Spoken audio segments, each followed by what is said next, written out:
Today I will explain strange Greek mythology rules. Before that, let me know when and where are you watching this from. Now, let's begin. In the world of Greek mythology, nothing was ever truly free. Not love, not power, not even life or death. Everything moved under rules, strange rules, harsh rules, rules that were never written down, but always enforced. These rules were older than temples, older than kings, older even than the gods who ruled the sky. And the people who broke them, whether they were mortals or immortals, always paid a price. The Greeks believed the universe was not chaotic. It was ordered. But that order was cruel in its own quiet way. One of the strangest rules was this: gods were not allowed to interfere directly in human fate whenever they wished. They had power beyond imagination, yet they were trapped by limits. Zeus could throw thunder across the sky, but even he could not simply erase destiny. Fate, known as the Moirai, stood above all gods, three silent sisters who spun, measured, and cut the thread of every life. Even Zeus feared them. So the gods learned to bend rules instead of breaking them. They whispered instead of commanding. They sent dreams instead of answers. They disguised themselves as strangers, animals, even winds, just to touch the mortal world without openly violating the laws of fate. This made their actions unpredictable and dangerous. A kind word from a god could become a curse. A small favor could destroy generations. Another rule followed closely behind. Mortals must never compare themselves to the gods. This was not pride. It was survival. To say, I am as beautiful as Aphrodite, or I am wiser than Athena, was not confidence. It was a death sentence. The gods demanded recognition of distance. They were not just stronger beings, they were sacred forces. And when humans forgot this, punishment came swiftly. Arachne was a simple girl, a weaver with hands faster than thought. Her cloth was perfect, every thread alive with color. People traveled miles to see her work, and one day she said it. She said she was better than Athena. Athena did not argue. She accepted the challenge. And when Arachne won, when her weaving exposed the ugly truths of the gods themselves, Athena followed the rule that mattered most. Never allow mortals to humiliate the divine. Arachne was turned into a spider, condemned to weave forever, never praised again. Skill without humility was forbidden. Another strange rule was hospitality. To the Greeks, hospitality was sacred. It was not kindness, it was law. Any stranger who came to your door could be a god in disguise. To refuse food, shelter, or safety was to risk divine wrath. Zeus himself was the protector of guests. He watched closely, quietly. This rule shaped entire cities. There were stories of villages destroyed because they refused shelter to a traveler who turned out to be divine, and others saved because one poor couple opened their door without question. In In one tale, Zeus and Hermes visited a town, asking for food. Only an elderly couple welcomed them. The rest were drowned in a flood. Hospitality was not optional. It was survival disguised as kindness. But there was another rule, darker and more confusing. The gods could not die, but they could suffer. Immortality did not mean safety. It meant endless consequence. When Prometheus stole fire from Olympus and gave it to humans, he broke the most serious rule of all. Never give mortals power meant for gods. Fire was not just warmth. It was creation, knowledge, independence. Zeus punished Prometheus not with death, but with eternity, chained to a mountain. An eagle tearing out his liver every day, healing every night, pain without escape. The rule was clear. Knowledge belonged to the gods. Humans were meant to struggle. And yet, the gods themselves often broke their own rules. They loved mortals, slept with them, had children with them. Heroes like Heracles, Achilles, Perseus, half-god beings who walked between worlds. These children were powerful, but cursed, because another rule existed, unspoken, but always present. Children of gods must suffer. They were too human to live freely among gods, too divine to live peacefully among men. Their lives were filled with trials, madness, impossible tasks. Heracles saved cities, killed monsters, and still lost his family to divine cruelty. Achilles was unbeatable, yet doomed from birth. The gods created heroes, then punished them for existing. Then there was the rule of vengeance. The gods never forgave insults. Time did not soften their anger. Generations could pass, and still punishment would come. A grandfather's mistake could destroy his grandchildren. Blood remembered everything. This is why Greek myths are filled with curses. Families haunted for centuries. Houses soaked in guilt. Kings paying for crimes they never committed. The gods believed justice was balance, not mercy, and mortals were expected to accept it. There was also a rule about truth.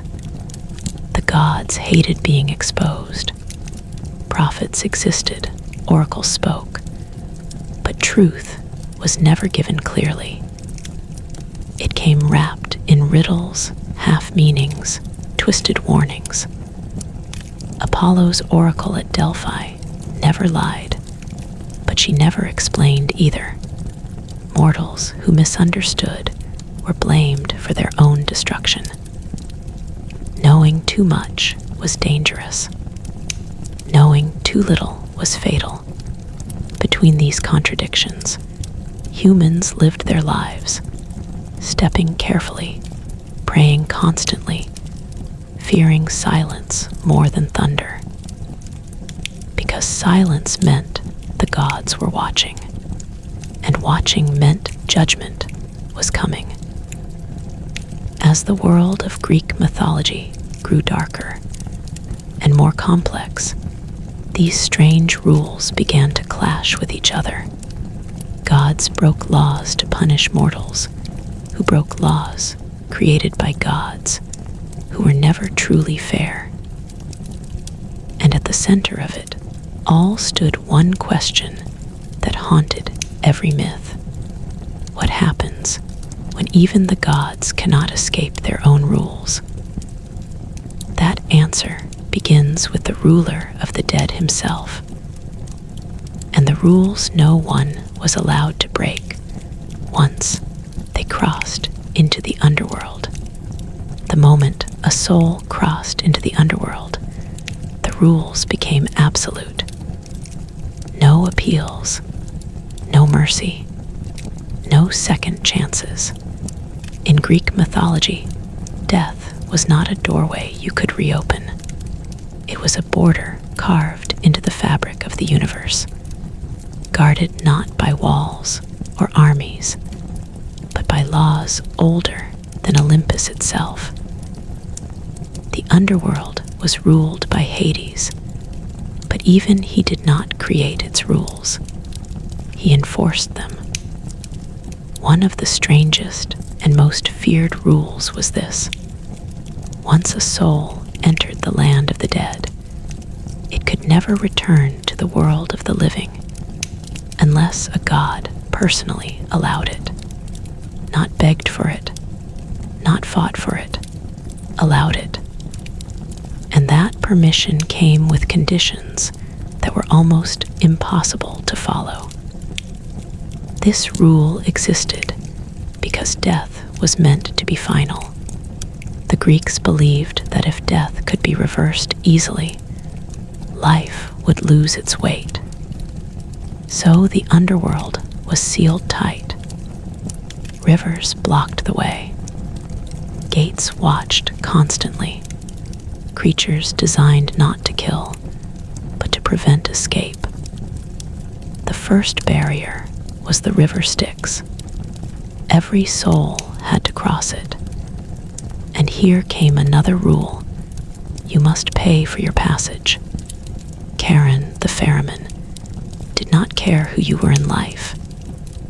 King or slave, hero or criminal, all were equal before him. If you had no coin, you waited. Some souls waited for 100 years, wandering the shore, unheard and unseen. This is why the Greeks buried their dead with coins on their eyes or in their mouths, not as tradition, as survival. And once crossed, there was no turning back. The rivers of the underworld were not just water. Each one enforced a different law. Lethe erased memory. Drink from it, and you forgot your life, your name, your pain. Some souls drank willingly. Others were forced.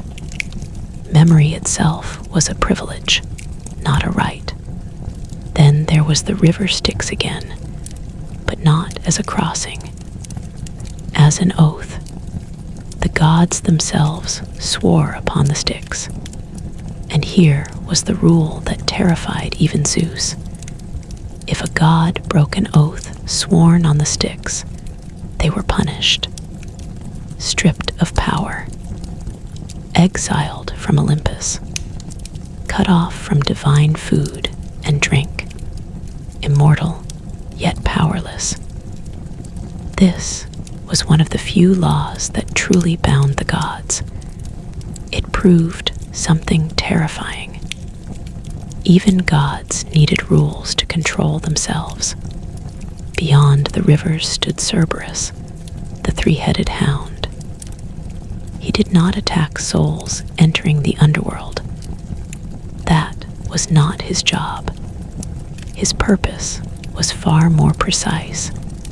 He only attacked those who tried to leave. Escape was the greatest crime of all. A few heroes did manage to enter the underworld and return, but they were exceptions that proved the rule, and every single one of them paid a price. Orpheus entered the underworld for love. His music softened even the stones. Hades agreed to let Eurydice go, but only under one condition. Orpheus must not look back until they reached the living world. It was a simple rule. He broke it, and in that moment, underworld reclaimed her forever. Not because Hades was cruel, but because rules once broken could not be undone. Love did not matter. Regret did not matter. The law mattered. Another rule governed judgment. Every soul was judged, not by gods of mercy, but by judges who were once mortal themselves.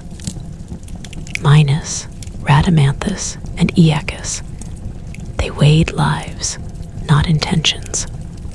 Deeds mattered, reputation did not, and judgment was permanent. There was no redemption arc in the underworld, no learning, no growth. You went where you were sent, and you stayed there. The fields of asphodel for ordinary souls, Elysium for the few favored, Tartarus for those who broke cosmic laws. Tartarus followed its own rules. Punishment had to mirror the crime. Sisyphus cheated death twice, so he pushed a stone forever. Tantalus abused divine hospitality, so he starved and thirsted eternally. Ixion tried to seduce Hera, so he was bound to a burning wheel. Eternal punishment was not about pain alone. It was about reminder, a lesson repeated endlessly, never forgotten. And yet, even in death, another strange rule applied. The gods could still punish souls for crimes discovered after death. Death did not end accountability. It only froze it. Some souls thought they could escape consequences by dying. Greek mythology made it clear. You cannot outrun justice. You only change the location where it finds you. There was also a rule about naming the dead. Speak a name too often, and the dead could be disturbed. Forget a name completely, and the soul faded. Memory was power. Being remembered meant existing. Being forgotten was a second death. This is why heroes sought glory, not fame, survival. The underworld was not chaos. It was order taken to its extreme. Every step, every action, every mistake carried infinite weight. And above all of it sat Hades, silent, unmoved, enforcing laws he did not create, but could never break. Because even the ruler of the dead was bound. But the strangest rule of all was still ahead, a rule that governed not death, but life itself, a rule about prophecy, destiny, and the terrifying truth that trying to escape fate was often the fastest way to fulfill it, and that rule would shape the rise and fall of kings, heroes, and entire bloodlines. As the Greeks slowly learned that knowing the future could be more dangerous than never knowing it at all. In Greek mythology, knowing the future was never a gift. It was a trap, and this was not an accident. There was a rule woven deep into the universe itself. Prophecy must always come true, but it must never come true in the way people expect. The gods enforced this rule with cold precision, because fate was not meant to comfort humans. It was meant to humble them. Prophecies were everywhere in the Greek world. Kings sought them before wars. Parents begged for them at the birth of a child. Cities depended on them to decide where to build walls or when to sail ships. But every prophecy carried a hidden danger. The more seriously it was taken, the more deadly it became. This was because of another unspoken law. Fate cannot be avoided, only fulfilled through resistance. The gods did not announce destiny clearly. They whispered it through riddles, symbols, and half-truths. Apollo, god of prophecy, did not lie, but he also did not explain. His words were carefully chosen to lead mortals toward their fate, while making them believe they were escaping it. One of the clearest examples of this rule was the story of Oedipus. Before Oedipus was born, his parents visited the oracle. They were told their son would kill his father and marry his mother. Horrified, they believed they could outsmart destiny. They ordered the baby killed. Instead, he was abandoned, found by another family, raised as their own. Every step they took to avoid the prophecy pushed it closer to reality. Oedipus grew up hearing rumors that he was not truly his parents' son. Confused, he visited the oracle himself. The prophecy was repeated.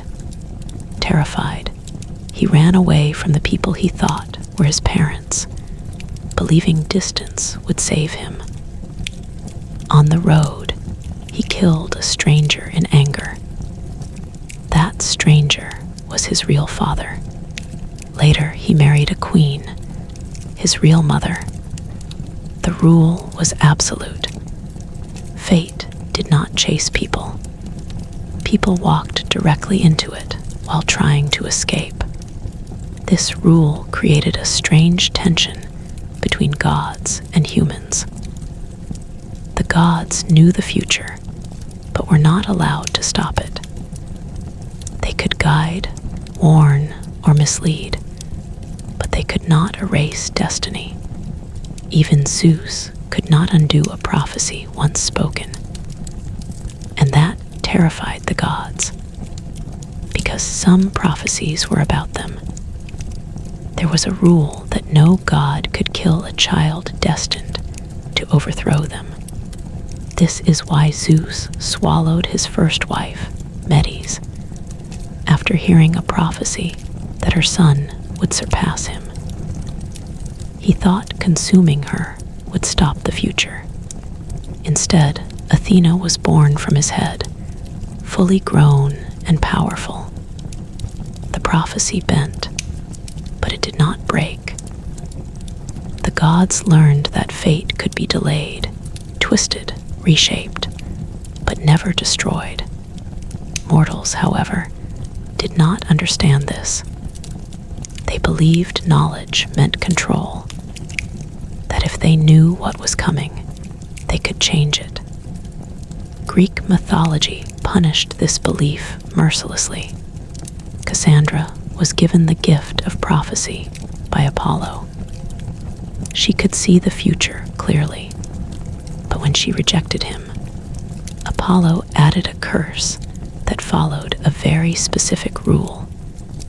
She would always speak the truth, and no one would ever believe her. She warned of Troy's fall. She warned of betrayal. She warned of death. Every warning was ignored, and the tragedy was not that she was wrong. It was that she was right every single time.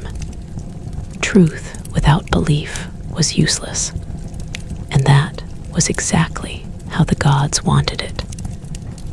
There was also a rule about timing. Prophecies could not be rushed. Trying to force destiny to arrive early often resulted in disaster. Heroes who believed they were chosen sometimes acted too soon, misunderstanding signs, mistaking coincidence for fate. The gods punished impatience harshly because destiny followed its own schedule. Achilles knew he would die young but gloriously.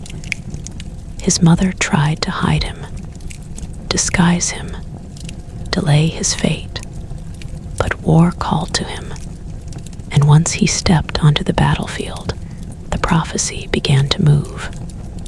Slowly, relentlessly, every victory brought him closer to his death. Fate was not a single moment. It was a process. Another strange rule governed prophecy. Once spoken, it could not be unsaid. Words carried power. Oracles did not speak casually. Each prophecy reshaped reality. This is why oracles often spoke in metaphors. Direct language was dangerous. A single sentence could doom generations. And yet, humans demanded clarity. They asked again and again, forcing the gods to speak. And when they did, consequences followed. There was also a darker side to this rule. Some mortals tried to weaponize prophecy. Kings twisted interpretations to justify wars. Leaders claimed divine approval for cruelty. False prophets rose, pretending to speak for the gods. And when chaos followed, the gods did not intervene, because another rule existed. Mortals must bear the consequences of misusing divine knowledge. The gods gave warnings, not instructions. Responsibility remained human. This made prophecy both sacred and dangerous. To hear the future was to carry a burden heavier than ignorance. Knowing what would happen did not make pain easier. It made it unbearable, because you could see it coming and still be powerless to stop it. By the time Greek myths reached their darkest moments, this rule became clear. Fate was not a punishment. It was a boundary, a reminder that humans were not meant to control everything.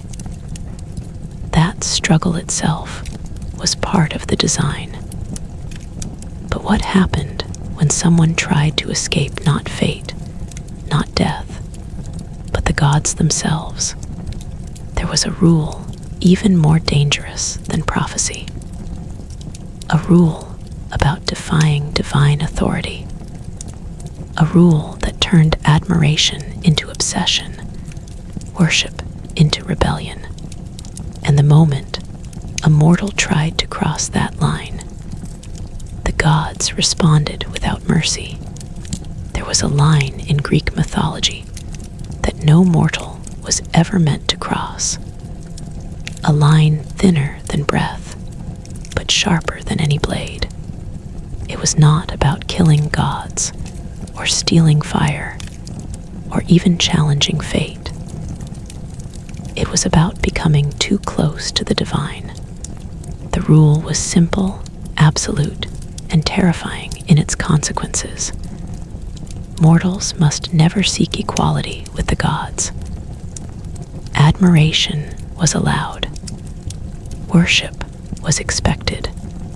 But imitation, obsession, or the desire to rise to divine status was forbidden. The gods did not fear mortals because of strength. They feared them because of ambition. Greek myths are filled with stories of humans who did not want to accept the limits placed upon them. They looked at Olympus not as a sacred mountain, but as a prize. And every time this happened, the punishment was designed not just to destroy the offender, but to send a message so loud it echoed through generations. Take the story of Icarus. His crime was not flying. It was forgetting his place. When Daedalus built wings of wax and feathers, it was an act of genius, not rebellion. The gods tolerated intelligence. They even admired it. But Daedalus warned his son of the rule. Fly too low, and the sea will drag you down. Fly too high, and the sun will destroy you. The middle path was the only safe one. Icarus broke the rule the moment he felt joy. He did not attack Olympus. He did not insult the gods. He simply flew higher because he could. And that was enough. The wax melted. He fell. And the message was clear. Human achievement must never approach divine territory. Another story followed the same rule, but in a darker way. Niobe was a queen, powerful, respected, surrounded by children. She did not say she was a goddess. She said she was better than one. She mocked Leto for having only 2 children while she had many. In that moment, she crossed the line. Apollo and Artemis did not debate. They acted. One by one, Niobe's children were killed, not because they were guilty, but because the gods needed balance restored. Niobe was turned to stone, forever frozen in grief. The rule was enforced without hesitation. Pride toward the gods demanded absolute correction. The punishment always exceeded the crime. This was intentional. Fear was part of the system. There was also a rule about divine beauty.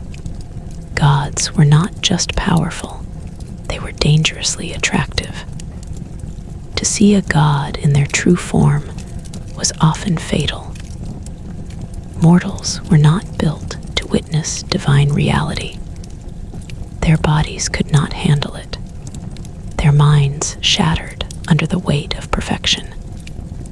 Semele learned this the hard way. She loved Zeus, and Zeus loved her.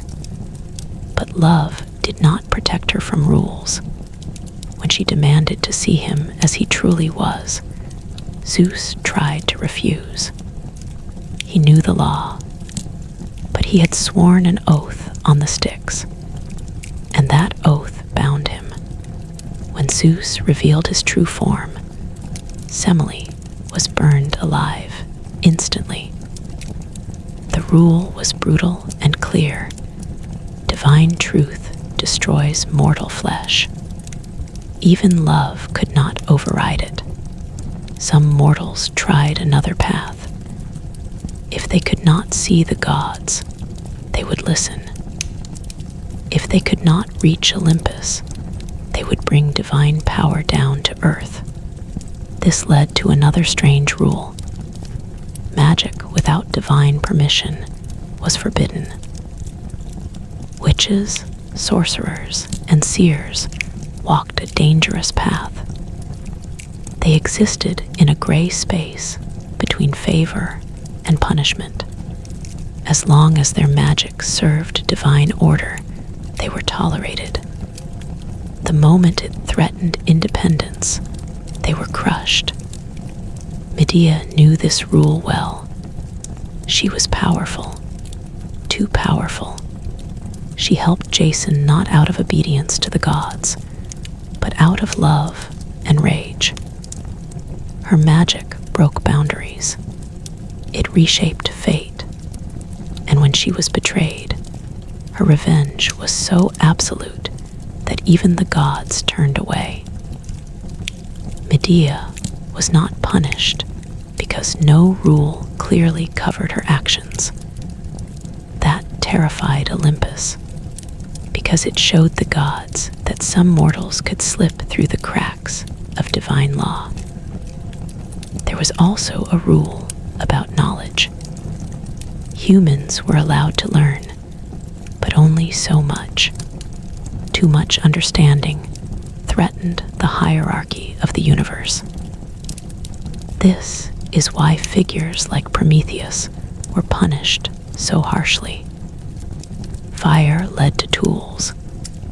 Tools led to independence. Independence led to questioning the gods. And questioning was dangerous. Socrates would later echo this fear centuries later, but Greek mythology already understood it. Curiosity was sacred, but controlled. The gods wanted humans clever enough to admire them, but never clever enough to replace them. Then there was the rule of transformation.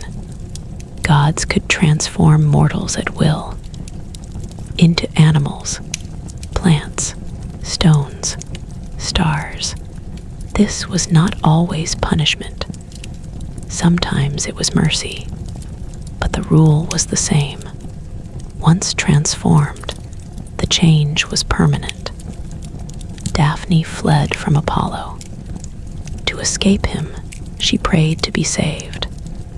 The gods answered by turning her into a tree. She was safe, but she was no longer human.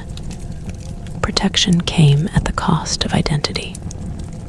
Greek mythology made it clear that divine help was never free. Every gift came with loss. As these rules stacked upon each other, a pattern emerged. The gods did not rule through kindness. They ruled through boundaries. Lines drawn so firmly that crossing them shattered lives. And yet, humans continued to cross them. Because hope is stubborn. Because ambition is louder than fear. Because mortals looked at the gods and saw not perfection, but possibility. But there was one rule still more terrifying than all the rest.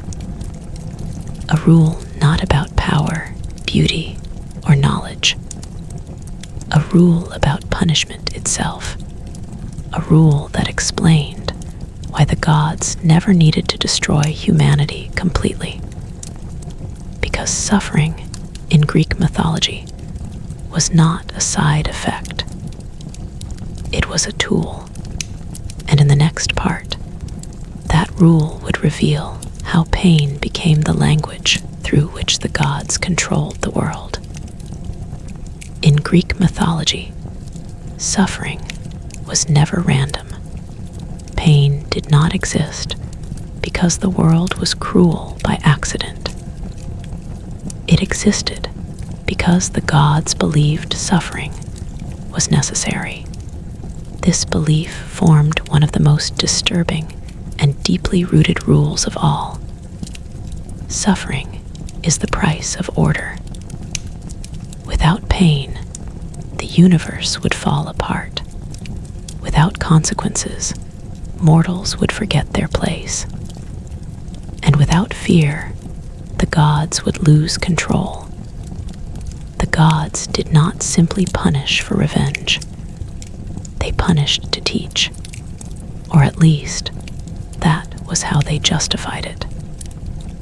This rule shaped every tragedy, every cursed bloodline, every hero's downfall.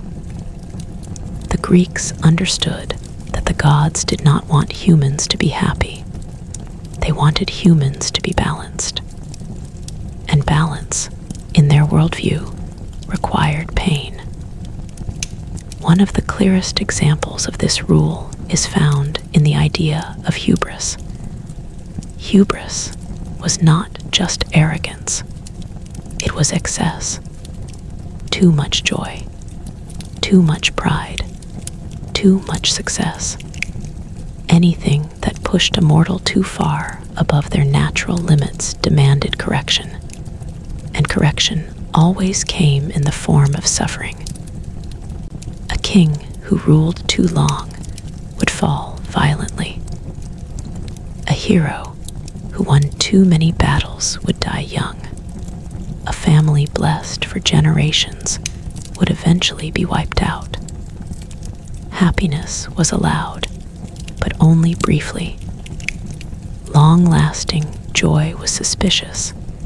It attracted attention, and attention from the gods was dangerous. This is why Greek heroes rarely died peacefully. They died screaming, betrayed, broken, or forgotten. Heracles saved cities, killed monsters, and completed impossible tasks. But his reward was madness. A madness sent by Hera, causing him to murder his own wife and children. This was not punishment for a crime. This was suffering as balance. He had become too powerful, too admired, too close to divine strength. The gods corrected this imbalance through agony, and even after all his labors, even after serving the gods endlessly, Heracles did not escape pain. His death came through poison, burning his flesh alive. Only after unbearable suffering was he allowed to ascend. Suffering was the entrance fee. Another part of this rule was that suffering must be visible. Pain had to be seen to be meaningful. A quiet death taught nothing. A peaceful end inspired no fear. But public agony, endless torment, visible loss, these sent messages across generations. This is why punishments in Greek mythology were theatrical. Sisyphus pushing his stone forever. Tantalus starving beneath fruit he could never eat. Prometheus chained and torn open daily. These were not private penalties. They were warnings. Eternal examples carved into the imagination of mortals. The gods did not just want obedience. They wanted memory. And memory was shaped by fear. There was also a rule that suffering could spread. Pain was contagious across bloodlines. If a father offended the gods, the children paid. If a king broke divine law, the city suffered. Guilt did not need to be personal. It only needed to exist. The house of Atreus is one of the darkest examples. It began with a crime against the gods and spiraled into generations of murder, betrayal, sacrifice, and madness. Children killed parents. Parents sacrificed children. Brothers slaughtered brothers. Each act fueled the next, as if suffering itself demanded continuation. The gods rarely intervened to stop it, because the rule allowed suffering to grow until balance was restored naturally through destruction. This is why Greek tragedies never end happily. Resolution comes through exhaustion, not relief. Pain burns itself out. Another strange aspect of this rule was that innocence offered no protection. Children died. Loyal servants suffered. Entire cities were destroyed. Greek mythology did not believe the universe owed fairness to individuals. Fairness existed only on a cosmic scale. If balance required innocent suffering, so be it. This made the gods terrifying. They were not evil in a human sense. They were indifferent. Mortals prayed not for happiness, but for mercy. And mercy was rare. There was also a rule about resisting suffering. Endurance mattered. Those who accepted pain with dignity earned respect, even from the gods. Those who screamed, cursed, or begged were often punished further. Greek heroes were expected to suffer silently. Strength was measured by how much pain one could carry without breaking. This is why Achilles, knowing his fate, still chose war. Why Odysseus endured years of loss, hunger, and isolation without surrendering his identity. Why mortals admired suffering as proof of worth. Pain was a test, and those who failed were erased. Another terrifying detail of this rule was that suffering did not always end with death. Some punishments extended beyond the grave. Souls remembered their pain. Regret followed them into the underworld.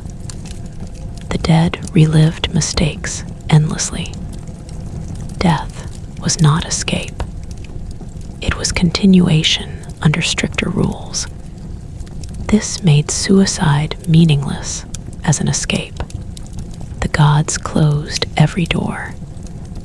There was also a rule that gods themselves could suffer, but only in specific ways. They could feel loss, jealousy, rage, but never regret, never guilt, never self-doubt. Their suffering reinforced their authority rather than weakening it. When Hera suffered betrayal, she punished others. When Zeus lost control, he destroyed cities. Divine pain flowed downward. Mortal pain flowed inward. And this imbalance was intentional. By the time Greek mythology matured, suffering had become its central language. Stories were not meant to comfort. They were meant to warn, to prepare, to explain why life felt unfair, brutal, and unpredictable. Because in this worldview, fairness was not the goal. Order was, and order required sacrifice. But as harsh as this rule was, it led to a dangerous question. If suffering created balance, what happened when someone refused to suffer? When a mortal tried to outthink pain, escape it, or cheat the system entirely? That question haunted the gods, because there were stories quiet, rare, unsettling of humans who did not break under suffering. They adapted. They learned. They endured too well. And that was when the gods realized another rule was needed. A rule about limits on human resilience itself. Because a mortal who could survive endless pain was far more dangerous than one who feared it. There came a moment in Greek mythology when the gods began to fear not human strength, nor human intelligence, but human endurance. Pain was supposed to break mortals. Loss was meant to humble them. Time was designed to wear them down. Yet again and again, there were humans who refused to collapse. They endured shipwrecks, exile, hunger, betrayal, and grief, and still kept moving forward. This created a quiet problem for Olympus, because endurance without surrender threatened the very rule that suffering was meant to enforce. And so another unspoken law emerged. Mortals must never outlast the gods' punishments. Odysseus was the living embodiment of this danger. He did not overpower monsters like Heracles. He did not possess divine beauty or overwhelming strength. What he had was patience.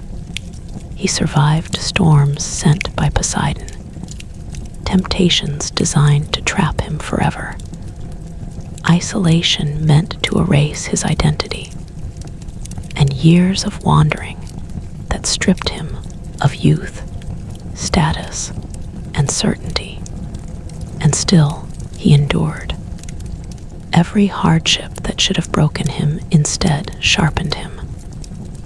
The gods tolerated this only because Odysseus never claimed superiority.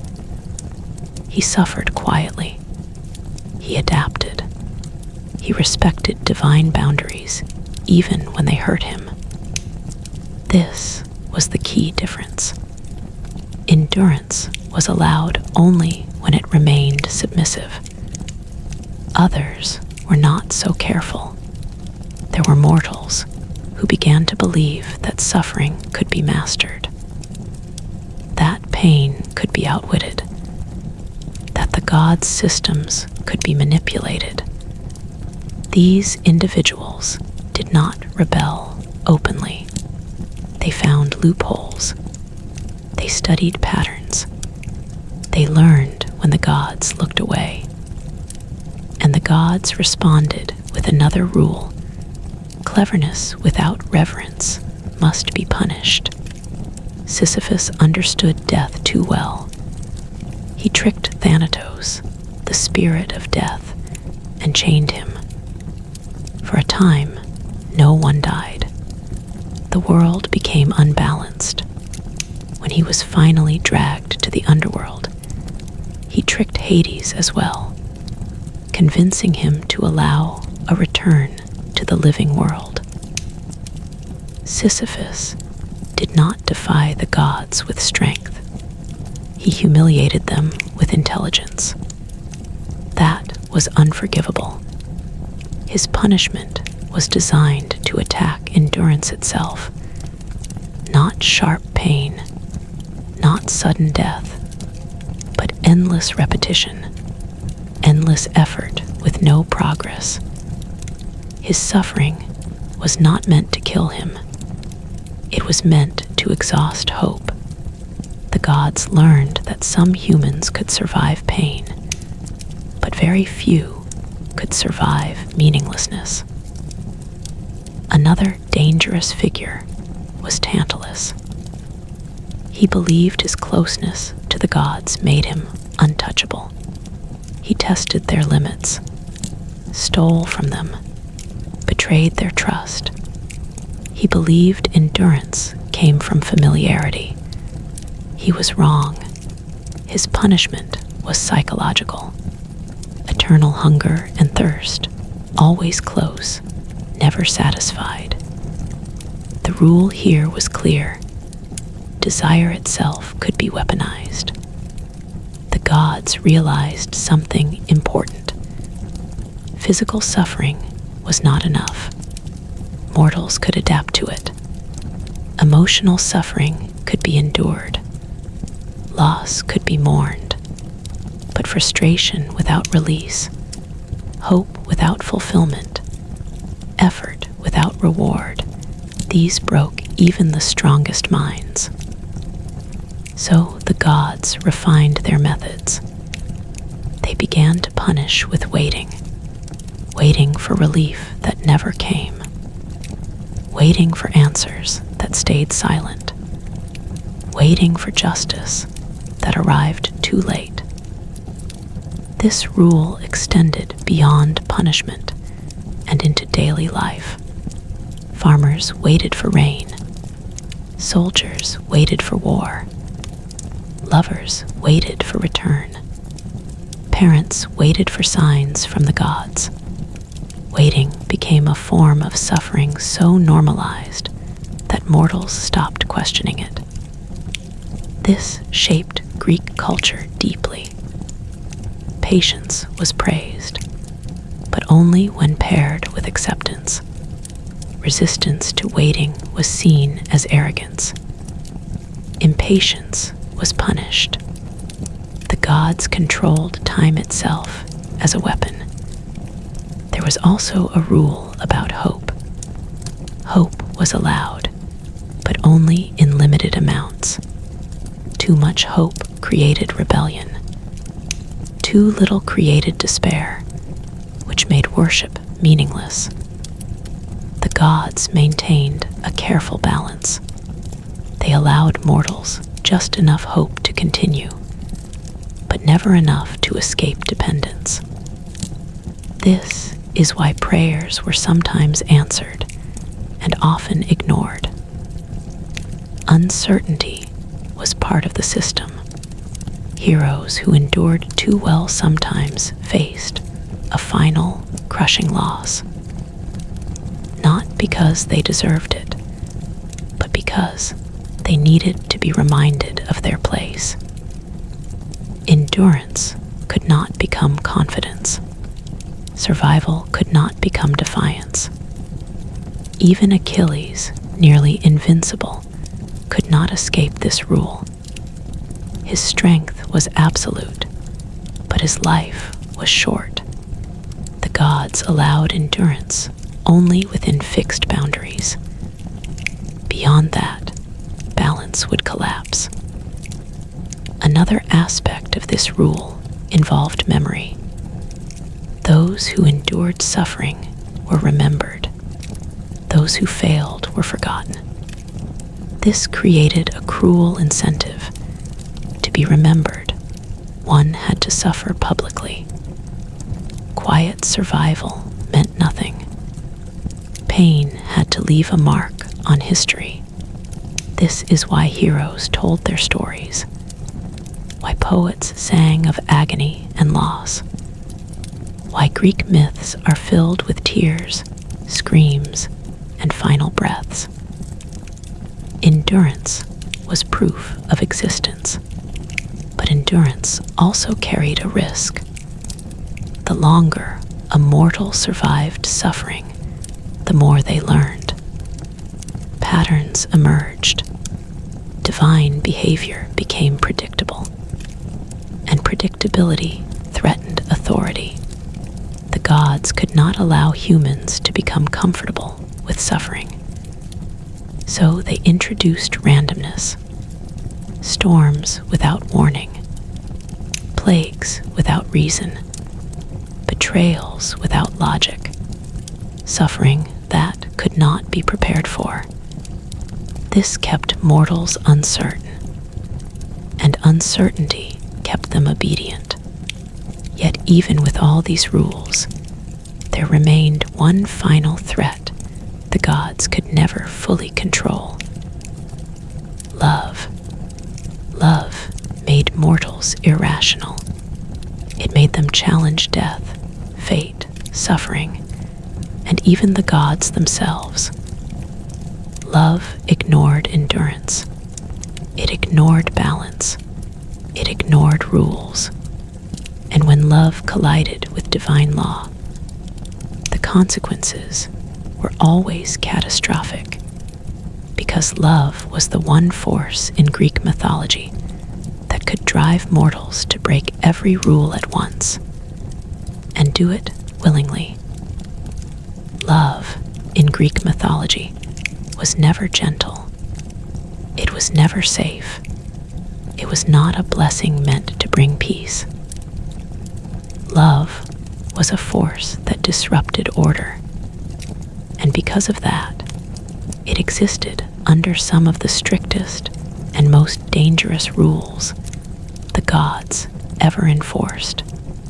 The first and most unforgiving rule was this: love must never challenge divine authority. The moment affection, loyalty, or desire caused a mortal to question the gods, punishment followed swiftly, often brutally. The gods themselves loved freely, recklessly, and without consequence.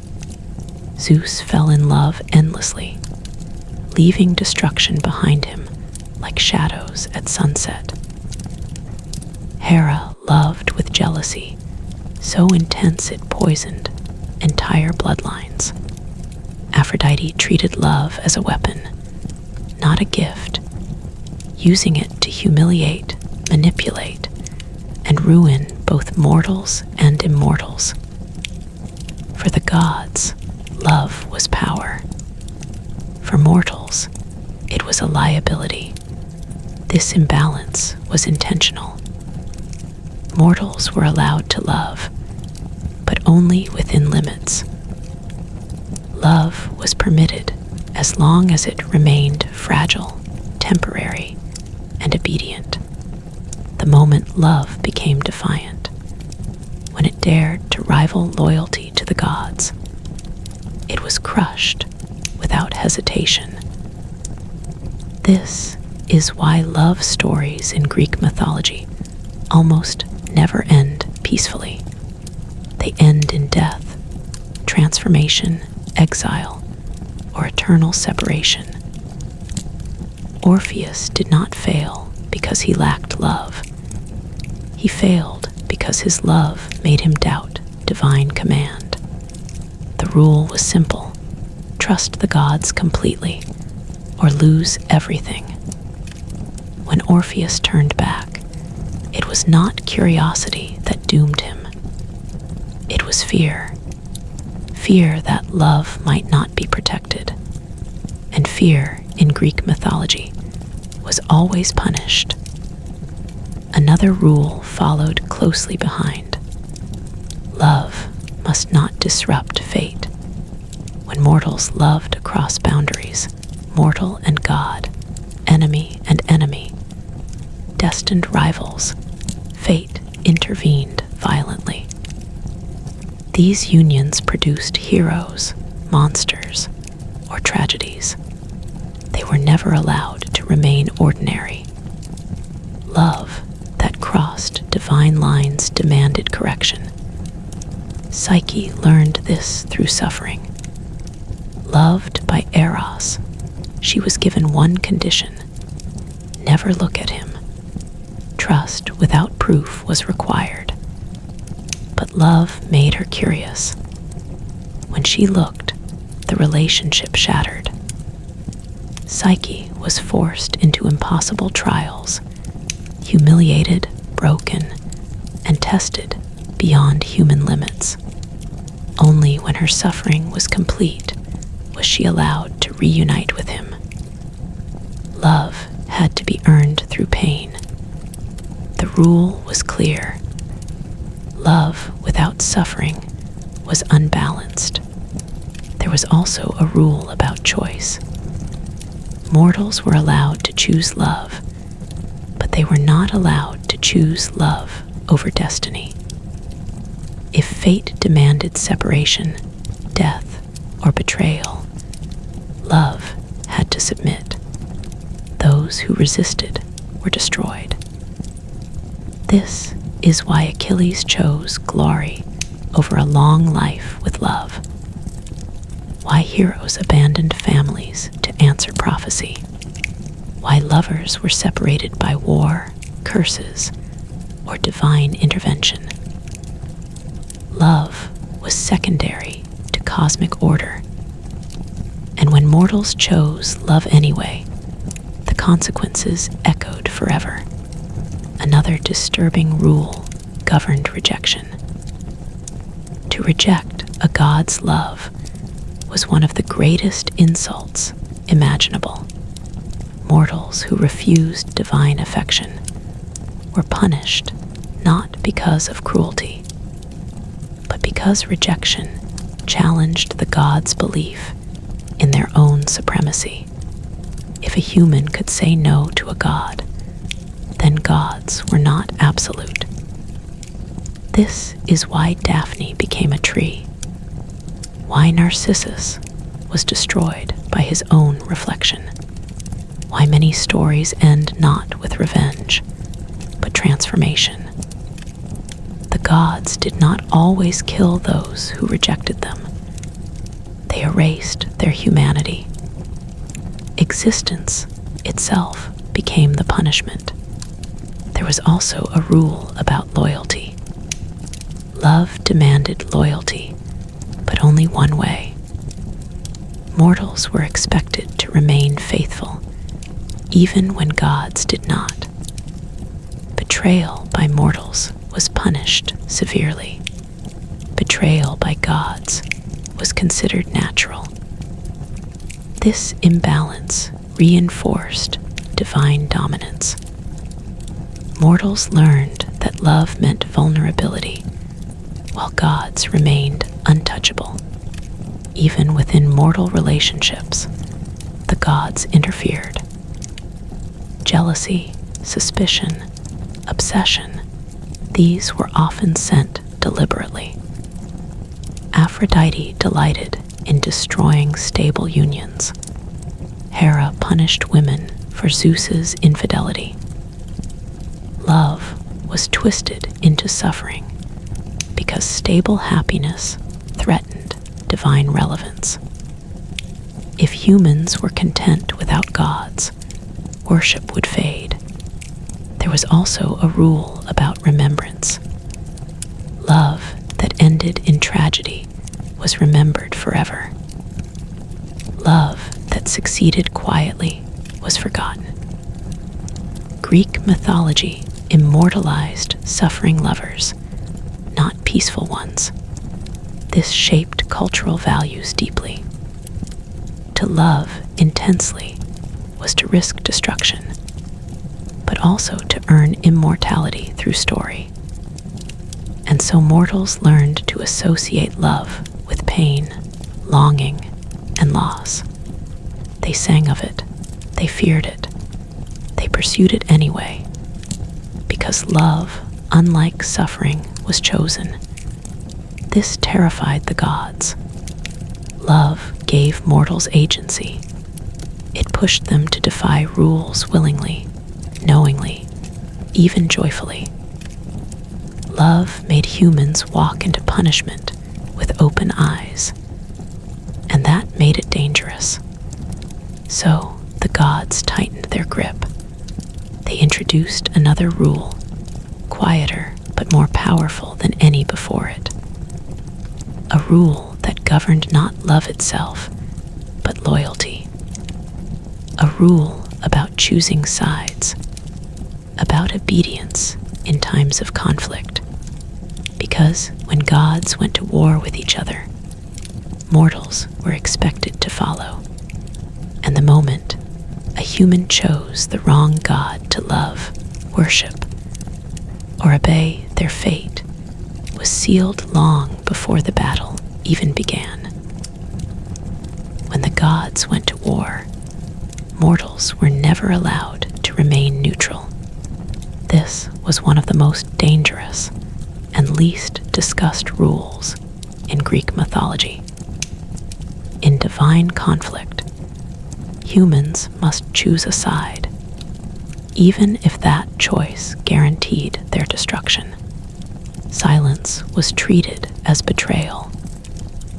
Hesitation was interpreted as defiance.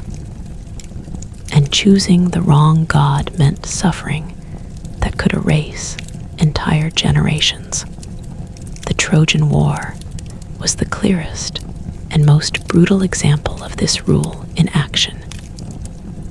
It began not with armies, but with pride, desire, and a choice forced upon a single mortal. Paris was not a hero, not a king of great power, not a warrior. He was a shepherd asked to judge the beauty of three goddesses. Hera offered power. Athena offered wisdom and victory. Aphrodite offered love. Paris chose love. That choice bound him and his city to Aphrodite. And in doing so, it placed Troy directly against Hera and Athena. From that moment on, the fate of Troy was sealed. No walls were thick enough, no strategy clever enough, no bravery sufficient, because the rule was clear. Once a city was marked by divine opposition, it could not survive. During the war, Gods openly interfered, but only within limits. They could guide arrows, inspire fear, cause storms, or turn the tide of battle briefly. They could not end the war themselves. That would break the balance. Mortals still had to kill mortals. Humans still had to suffer the cost. This created a horrifying reality. The war was not truly about Helen. It was not about honor. It was about gods asserting dominance through human bodies. Another rule followed closely. Mortals must remain loyal to the god they were aligned with, even when that god abandoned them. Many Trojan warriors fought bravely, while knowing the gods were against them. They prayed and received silence. They offered sacrifices that went unanswered. But changing allegiance was forbidden. Switching loyalty was considered treason against the divine order. This trapped mortals in impossible positions. If they obeyed, they died. If they resisted, they were punished. Achilles understood this rule better than anyone. He knew the gods were playing games with human lives. He knew his death was inevitable.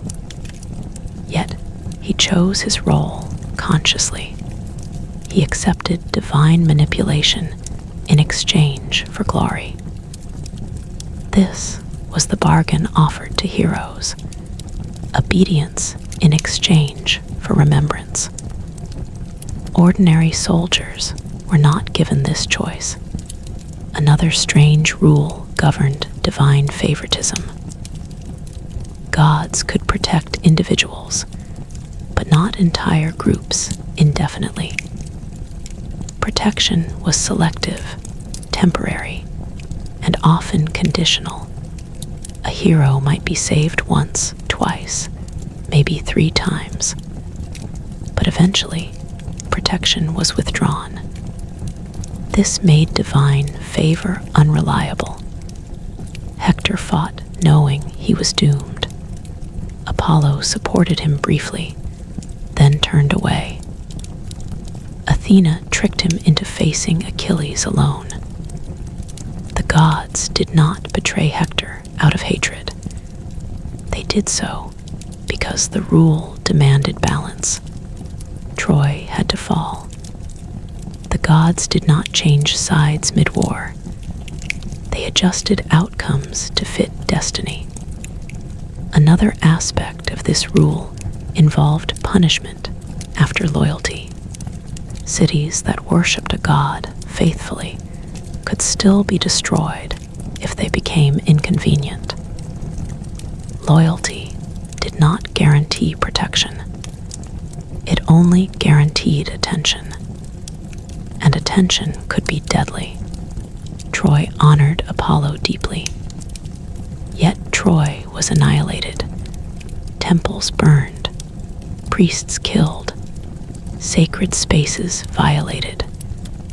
The gods allowed it because mortals had served their purpose. This revealed a terrifying truth. The gods did not need humans to survive. They needed humans to remember. There was also a rule about victory. Winning a war did not mean safety.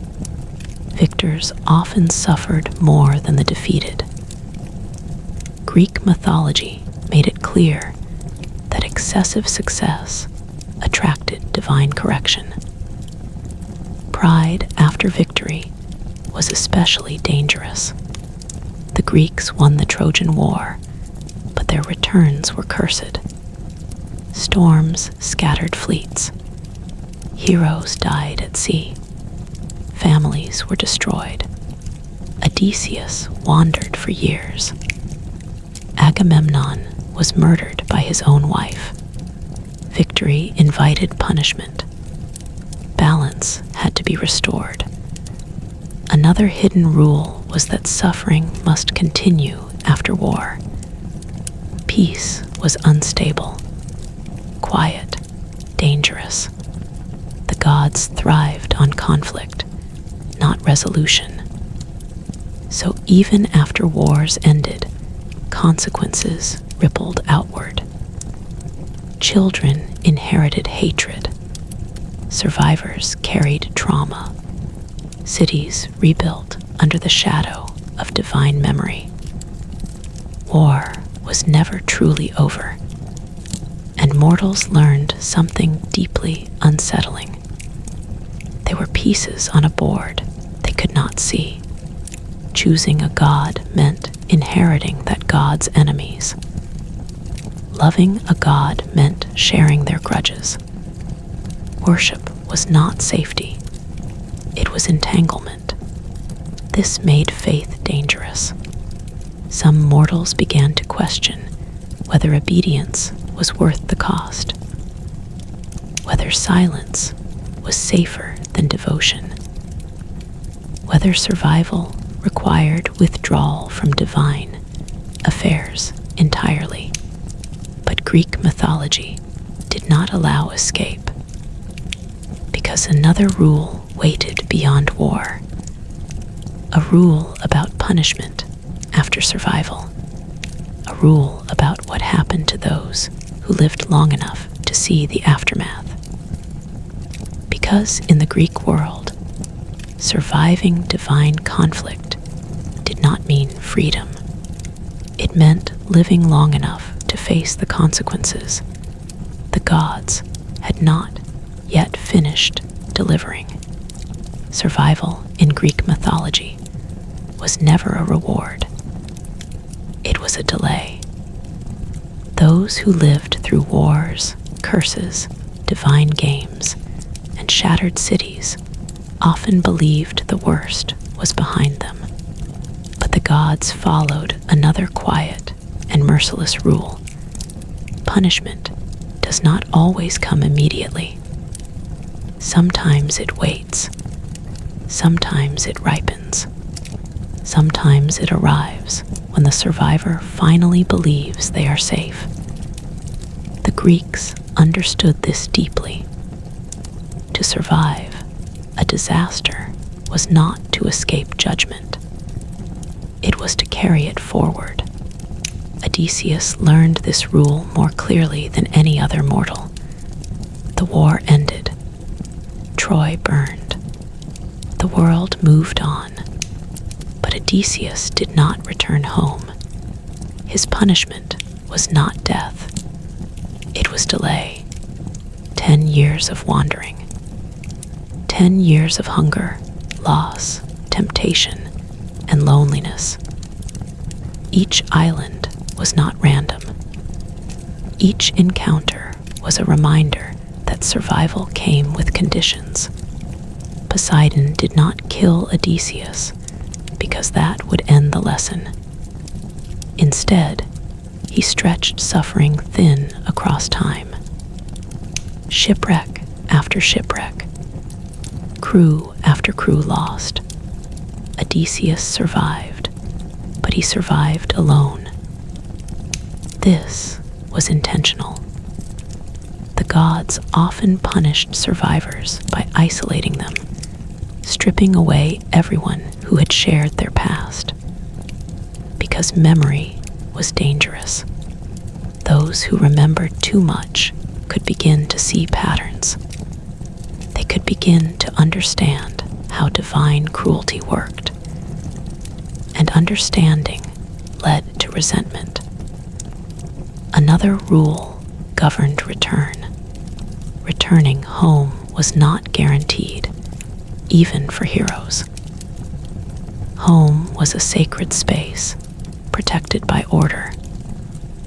Those who had been touched too deeply by chaos could contaminate it. This is why returning heroes often found their homes unrecognizable. Wives changed. Children grew into strangers. Cities no longer felt familiar.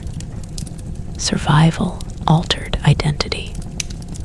gods did not restore what was lost. Agamemnon returned home victorious.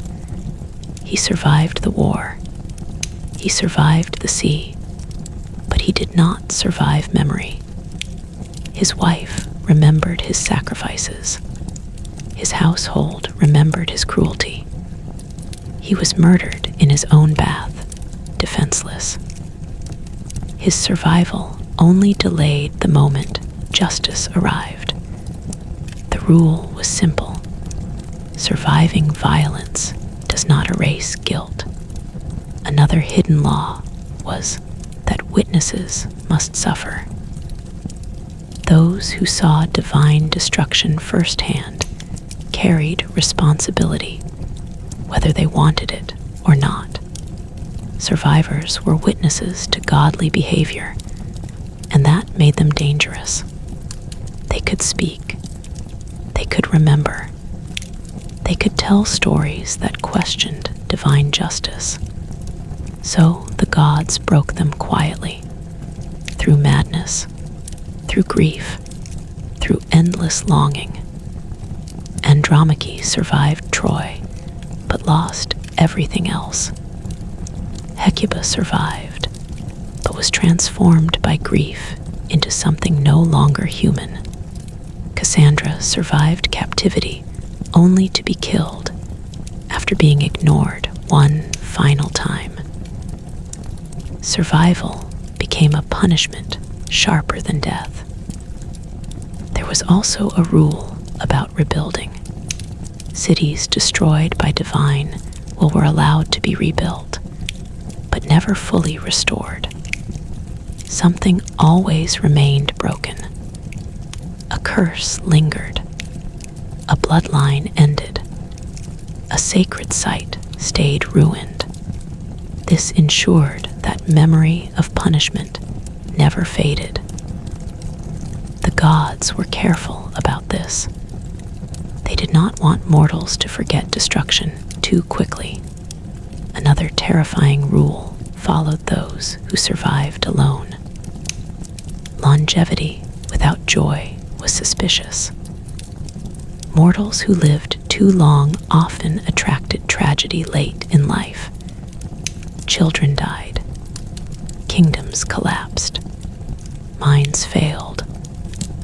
Old age became another form of suffering, not peace. The Greeks did not imagine retirement as rest.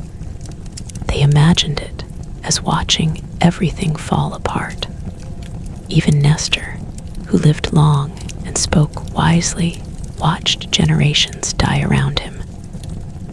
Wisdom came from loss, and loss was endless. There was also a rule about gratitude. Survivors were expected to thank the gods for being spared, even when survival was crueler than death. Failure to show gratitude invited further punishment. This trapped mortals in a moral contradiction. To complain was arrogance. To stay silent was obedience. So survivors praised the gods who had ruined them. This reinforced divine power. Another aspect of this rule involved storytelling. Survivors were expected to turn suffering into narrative, to transform pain into legend. This served the gods perfectly. It converted cruelty into culture, horror into heritage, tragedy into meaning. Poets were rewarded. Storytellers were remembered. Silent survivors faded away. And yet, stories carried danger, because hidden within myths were patterns, repeated punishments, familiar rules, quiet contradictions. And over time, mortals began to notice them. They noticed that the gods demanded worship, but rarely protected. That loyalty did not guarantee mercy. That obedience did not ensure peace. That survival often meant prolonged suffering. This awareness did not lead to rebellion. It led to caution. Mortals began limiting how much they asked of the gods. They prayed carefully. They avoided excessive devotion. They learned not to stand out too brightly, either in success or despair. This was the final success of divine rule. Fear became internal, but there was one final boundary that even survivors feared to question. A rule so absolute that breaking it did not just bring punishment, it erased meaning itself. A rule about forgetting, because in Greek mythology, memory was not just personal, it was sacred. And the moment memory failed, the gods tightened their grip completely. That final rule waited quietly beneath everything, and once it surfaced, it would explain why even the gods feared being forgotten. In Greek mythology, memory was more powerful than strength, more dangerous than rebellion, and more sacred than life itself. This led to the final and most unsettling rule of all. To be forgotten was worse than to die. Death ended suffering, but forgetting erased existence. And this rule applied not only to mortals, but to gods as well. The Greeks believed that memory was what anchored a being to reality. A name remembered meant presence. A story retold meant survival. A forgotten soul did not wander the underworld in peace. It faded, slowly, quietly, completely. This was the second death, and it terrified everyone. This is why heroes sought glory so desperately. They did not fight monsters only for honor. They fought so their names would be spoken long after their bones turned to dust. Achilles chose a short life because he understood this rule better than anyone. A long, quiet life ended in silence. A brief, legendary life echoed forever. Memory was currency, and the gods controlled its flow. Poets were sacred because they preserved memory. Temples were built not only to worship, but to remind. Rituals existed to repeat names, deeds, and sacrifices. Forgetting a god was an act of rebellion, even if unintentional. Entire cities could be punished for neglecting worship, not because the gods needed praise, but because memory sustained their authority. This revealed a terrifying truth. The gods were not eternal because they were powerful. They were powerful because they were remembered. There were older gods, older forces, older names buried beneath Olympian rule.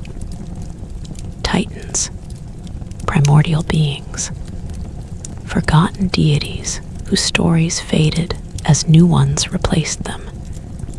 They were not killed, they were erased, and erasure was irreversible.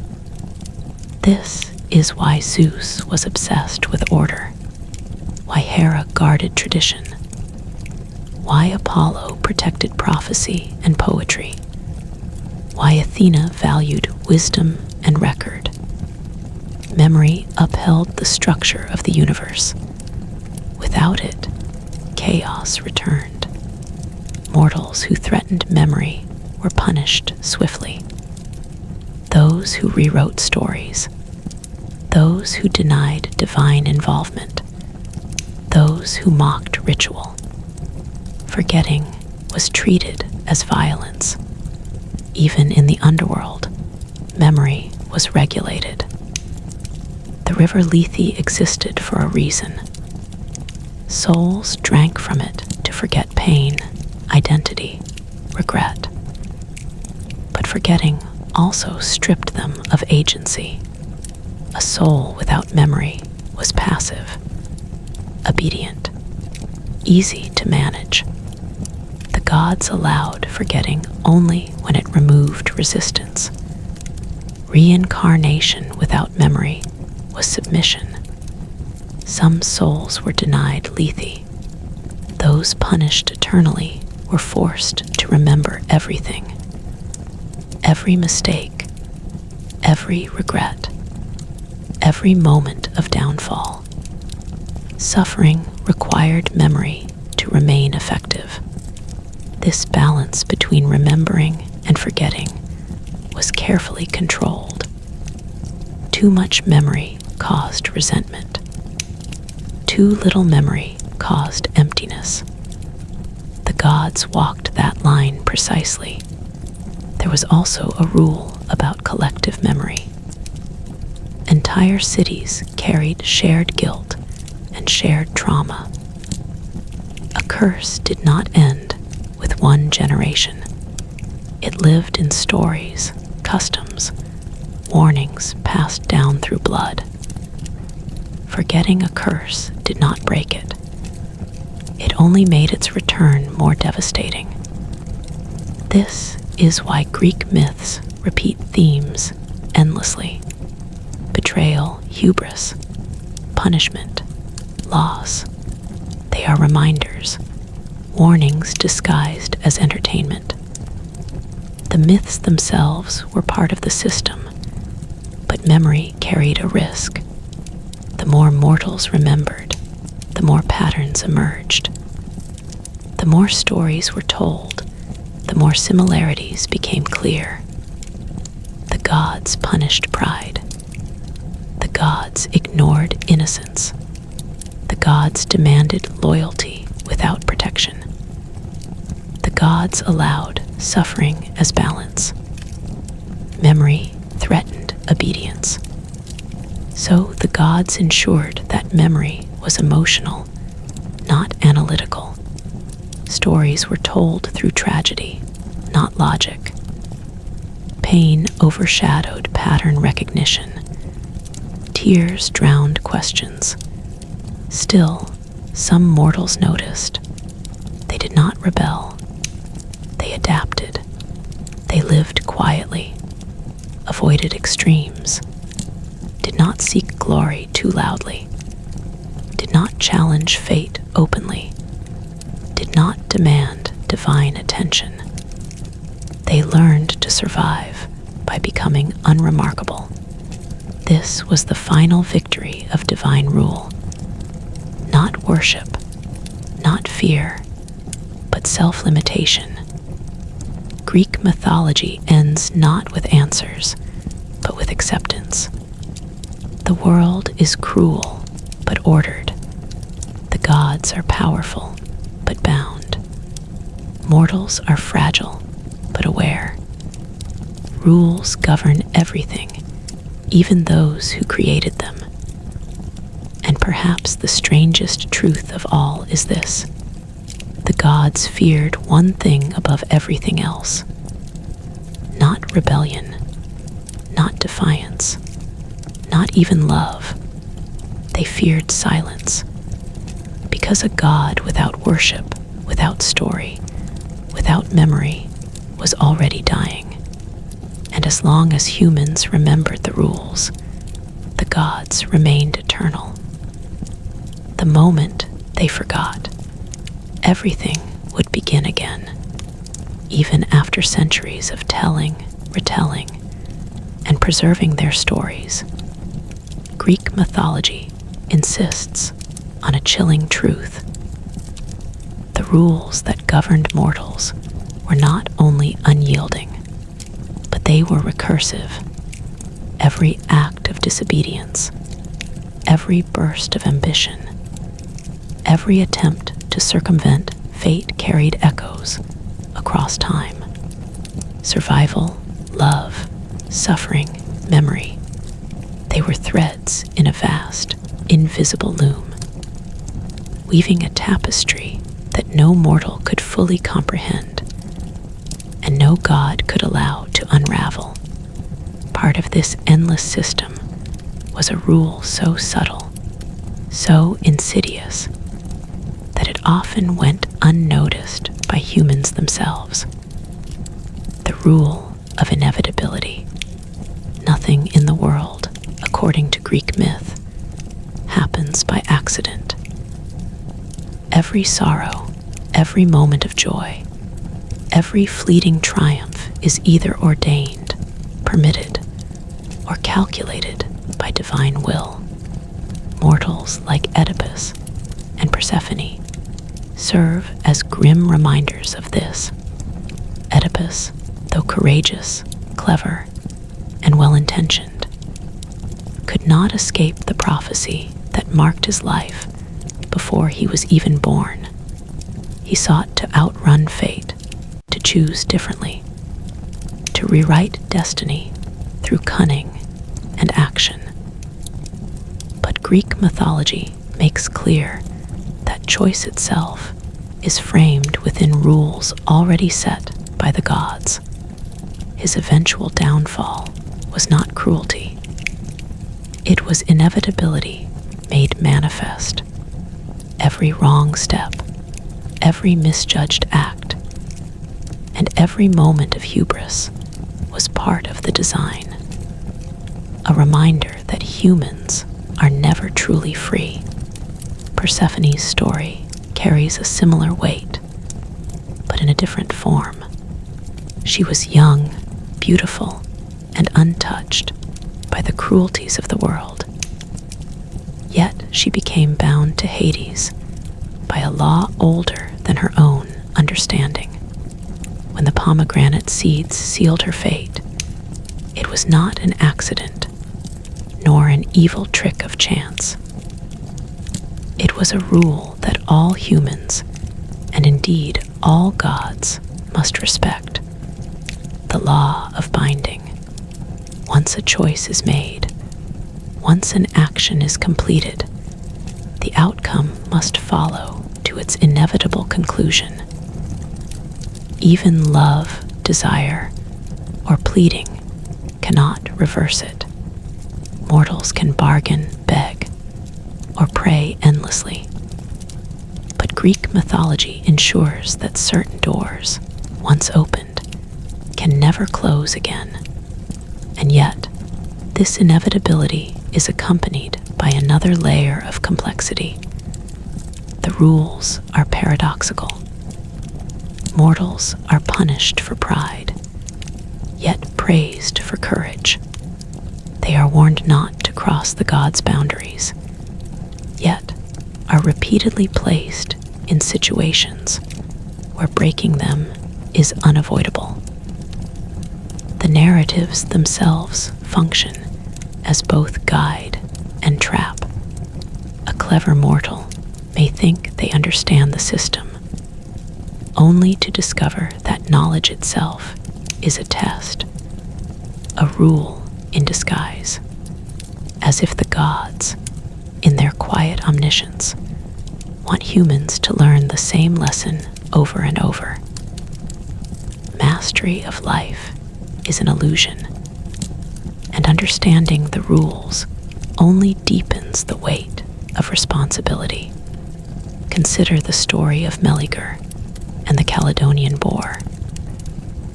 The hero's fate was intertwined with a log, a seemingly simple object with the power to determine life or death. Meleager's actions, though noble and brave, were doomed to consequences beyond his control, even when he sought justice, even when he followed what he believed to be right. His own family became the instrument of punishment. This was not tragedy for entertainment. It was a rule made visible. Life is a chain of consequences, and every action, however heroic, carries the seeds of downfall. The gods do not always intervene directly, but the law of consequence ensures that balance is maintained. Then there is the rule of interference. Greek mythology does not allow humans or gods to act entirely without influence. Every decision is affected by divine whims, cosmic laws, or ancestral curses, even when mortals attempt to act autonomously. Their choices are guided, constrained, or manipulated by unseen forces. Consider the countless tales of battles where victory was dictated less by skill than by which god chose to tip the scales. Heroes could plan, strategize, and fight valiantly, yet ultimately their outcomes were bound to the rules already set. The divine intervention is not arbitrary. It is systematic. It is a reminder that autonomy is limited, and that every triumph carries the shadow of a higher authority. Another subtle rule concerns perception and truth. Mortals are rarely allowed to see reality as it truly is. Gods hide, disguise, or manipulate appearances constantly. To see a god fully is often fatal. To understand fate clearly is nearly impossible. The veil of illusion is itself a rule. It ensures that humans act in faith, not certainty. Belief becomes a necessity because comprehension is forbidden. The stories of Tiresias, Cassandra, and even Odysseus emphasize this. They possess glimpses of truth, yet understanding is fragmented, incomplete, or painfully delayed. Knowledge is both a gift and a punishment, a paradox that enforces obedience and humility simultaneously. Finally, there is the quietest and perhaps most haunting rule of all. Humans are always eternally secondary. Mortals are the stage, the instruments, and the warnings. Gods are the players, the conductors, and the judges. Every lesson, every punishment, every act of suffering reinforces the hierarchy. Even the heroes, those immortalized in song and story, are never truly equal to the gods. Strength is fleeting. Intelligence is bounded. Love is conditional. Survival is temporary. Memory is fragile. Mortals are, in essence, constantly reminded of their place in a world orchestrated by forces beyond their control. Yet, despite this, humans continue. They act. They love. They fight. They endure. And it is this persistence that makes Greek mythology endlessly compelling.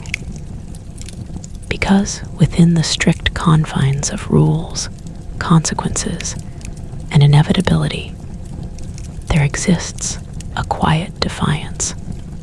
Mortals exist at the edge of divine law, navigating its perilous paths with courage, curiosity, and sometimes stubborn hope. They know the rules, they understand the cost, and yet they persist, not because they can beat the gods, but because persistence itself is a form of human dignity. And so, even as the rules weigh down on every choice, every relationship, and every moment, a strange tension emerges. gods create suffering, enforce memory, demand obedience, and orchestrate inevitability. Yet mortals, fragile and mortal as they are, find a way to exist, to resist quietly, and to leave their mark in stories, songs, and echoes that will outlive them. These stories are both warnings and inspirations, reminders that even under impossible rules, life moves forward. And just when one begins to believe that every consequence has been suffered, every law obeyed, Greek mythology reveals that the final rule is never fully explained. The last punishment is never fully delivered, and the last lesson is never completely learned, because the cycle of human experience and divine oversight continues endlessly, as it always has, in ways that remain terrifying, beautiful, and inexplicably alive. The tension between mortality and divinity, between obedience and defiance, between memory and forgetting, stretches far beyond the mortal lifespan. It is a reminder that Greek mythology is not simply a collection of stories, but a system of rules, a philosophy, a cautionary map for anyone daring to live under the shadow of something greater than themselves.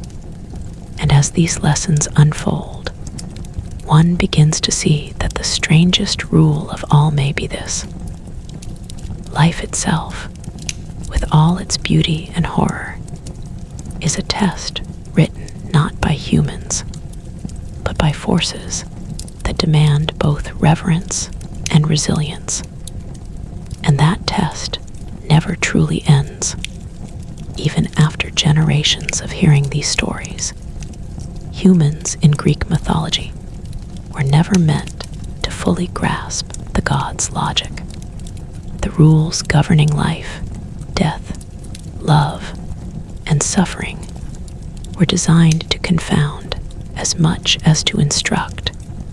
And yet, there existed another rule, almost invisible, almost poetic in its cruelty. Humans are never allowed to fully understand the consequences of their actions until it is too late. Every decision, no matter how small, rippled outward in ways that mortals could not foresee, shaping destinies, tragedies, and triumphs alike. This rule was woven into every myth, from the simplest village tale to the grandest saga of heroes and wars. Consider the story of Icarus, whose father, Daedalus, constructed wings from feathers and wax to escape imprisonment. Daedalus warned him carefully: "Fly neither too high, lest the sun melt the wax, nor too low, lest the sea dampen the feathers." But the thrill of flight, the ecstasy of freedom, carried Icarus past the limits. He did not intend to die. He did not think the sun would betray him. And yet, within moments, he fell into the ocean, his life ending in a sudden, tragic clarity of consequence. The rule here was as subtle as it was merciless. The outcome of choice is often invisible until it arrives, and by then, there is no recourse. This rule applied not only to bold, reckless actions, but also to inaction. To remain passive was never safe. Cassandra, the cursed prophetess of Troy, could foresee the future in perfect clarity. Yet she was doomed to be ignored. She knew every betrayal, every massacre, every disaster that awaited her people. Her knowledge was absolute, her power useless. She suffered not because she acted, but because she could not act in time. The gods made her witness to fate without allowing her to alter it. This taught another cruel lesson. Awareness without agency is a form of suffering in itself. And in this, the rules of Greek mythology became deeply psychological. Mortals were expected not only to obey, endure, and love, but also to navigate uncertainty, dread, and the impossibility of complete understanding. Every tragedy carried a hidden test of patience and humility. The Greeks understood that humans were limited, and the gods, knowing these limitations, crafted rules that ensured mortals would always confront them. Even cleverness, intelligence, and cunning had boundaries.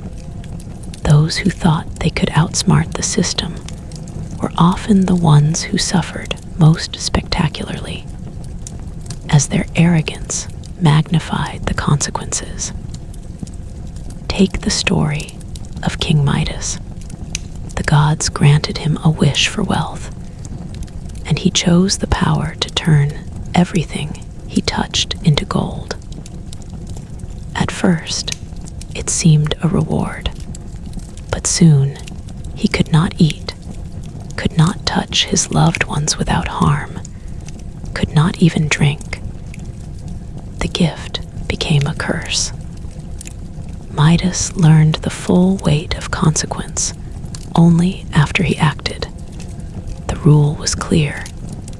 Humans cannot fully predict the results of desire, and divine generosity is rarely unconditional. Pleasure and peril often exist in the same breath. There was also a rule about obsession. Obsession was permitted, even encouraged, when it served the gods' purposes. Heroes obsessed over vengeance, lovers obsessed over fidelity, kings obsessed over glory. But obsession always carried a cost, and that cost was carefully calibrated. It ensured that no mortal could exist entirely free of pain, regret, or loss. Perseus's obsession with slaying Medusa required cunning, courage, and divine gifts. But it also demanded he face moral dilemmas and deadly consequences he could never escape. Even when humans succeeded, the aftermath reminded them that victory was inseparable from responsibility. Another hidden rule involved deceit. Mortals were allowed to lie, cheat, and manipulate, but only within a narrow corridor of acceptability. Overstep the bounds, and punishment would arrive with merciless precision. Odysseus exemplified this rule. His cleverness allowed him to survive Cyclops, temptresses, and death itself. But it also ensured that every action carried risk. Each deception built layers of consequence, delayed suffering, and inevitable reckoning. Cleverness could prolong life, but it could never prevent the gods from asserting their ultimate authority. Greek mythology also imposed rules about moral ambiguity. Actions were rarely wholly right or wholly wrong. Killing an enemy could be heroic or foolish, depending on timing, intention, and divine favor. Loyalty could be rewarded with destruction or punished with exile. mortals were forced to operate in gray areas where the rules themselves seemed contradictory. This cultivated constant tension, fear, and reflection.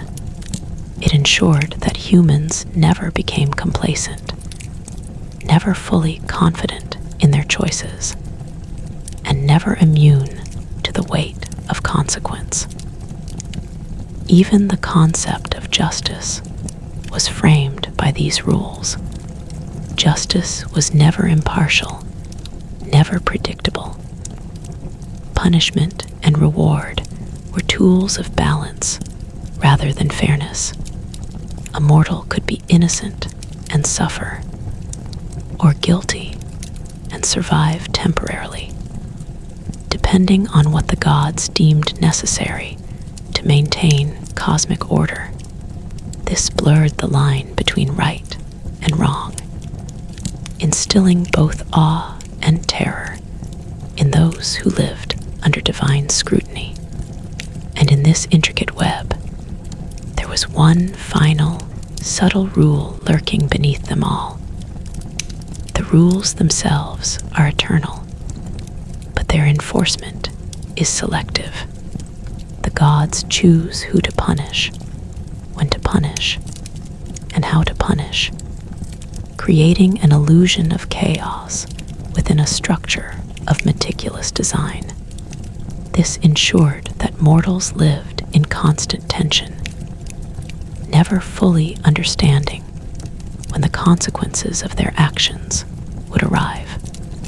A single misstep could go unpunished for years, then return with exponential force. This delayed justice kept humans vigilant, fearful, and deeply aware of their limitations. Greek mythology, in this way, was not merely a collection of entertaining stories. It was a codified system of rules designed to govern every aspect of mortal existence. And as these rules unfolded, as humans suffered, endured, and loved within their invisible boundaries, one truth became clear. The most frightening rule of all is that humans are never fully free. Every choice is constrained. Every action carries weight. Every thought, desire, and ambition exists within a framework set by powers beyond comprehension. And yet, despite this, life continues. Mortals endure, defy subtly, love deeply, and leave traces of themselves in stories that are retold across generations, ensuring that even in a world ruled by inexorable laws, the human spirit persists. And yet, as every survivor eventually discovers, enduring the rules of the gods is only the beginning, because even mastery, cleverness, and obedience cannot protect one from the next layer of divine intricacy. The rules that govern punishment itself, how it begins, how it spreads, and how it transforms those who experience it. The moment a mortal believes they have understood the system, Greek mythology reminds them that understanding itself is a trap, a precursor to suffering still unseen. And it is here, at the edge of comprehension, that the gods' most terrifying rule waits patiently, ready to test humanity once more. Even when mortals believed they had endured enough, Greek mythology had yet another layer of rules waiting, one that governed the very nature of punishment itself. Suffering in this world was never simple. It was not linear, predictable, or fair. The gods designed punishment as a living, breathing entity, capable of evolving, shifting, and following its victims across time and space. One of the strangest rules of all was that punishment could be delayed, divided, and inherited. What a mortal experienced in one lifetime might not be the full measure of the debt owed. It could echo through children, grandchildren, and even entire cities. Consider the tale of the house of Atreus. Their story is one of betrayal, murder, and revenge. But it is also a masterclass in how punishment spreads beyond the initial crime. Atreus's acts did not harm him alone.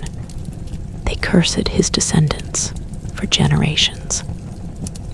Sons were murdered, daughters violated, and families torn apart in an endless cycle of retribution. The rules were clear. Punishment was not only immediate, it was communal, hereditary, and unavoidable. One act of disobedience or cruelty could ripple across decades, shaping destinies long after the original sin. Humans could not outrun it, no matter how far they fled or how carefully they acted, and punishment was never static. It could shift, morph, or intensify in ways mortals could not predict.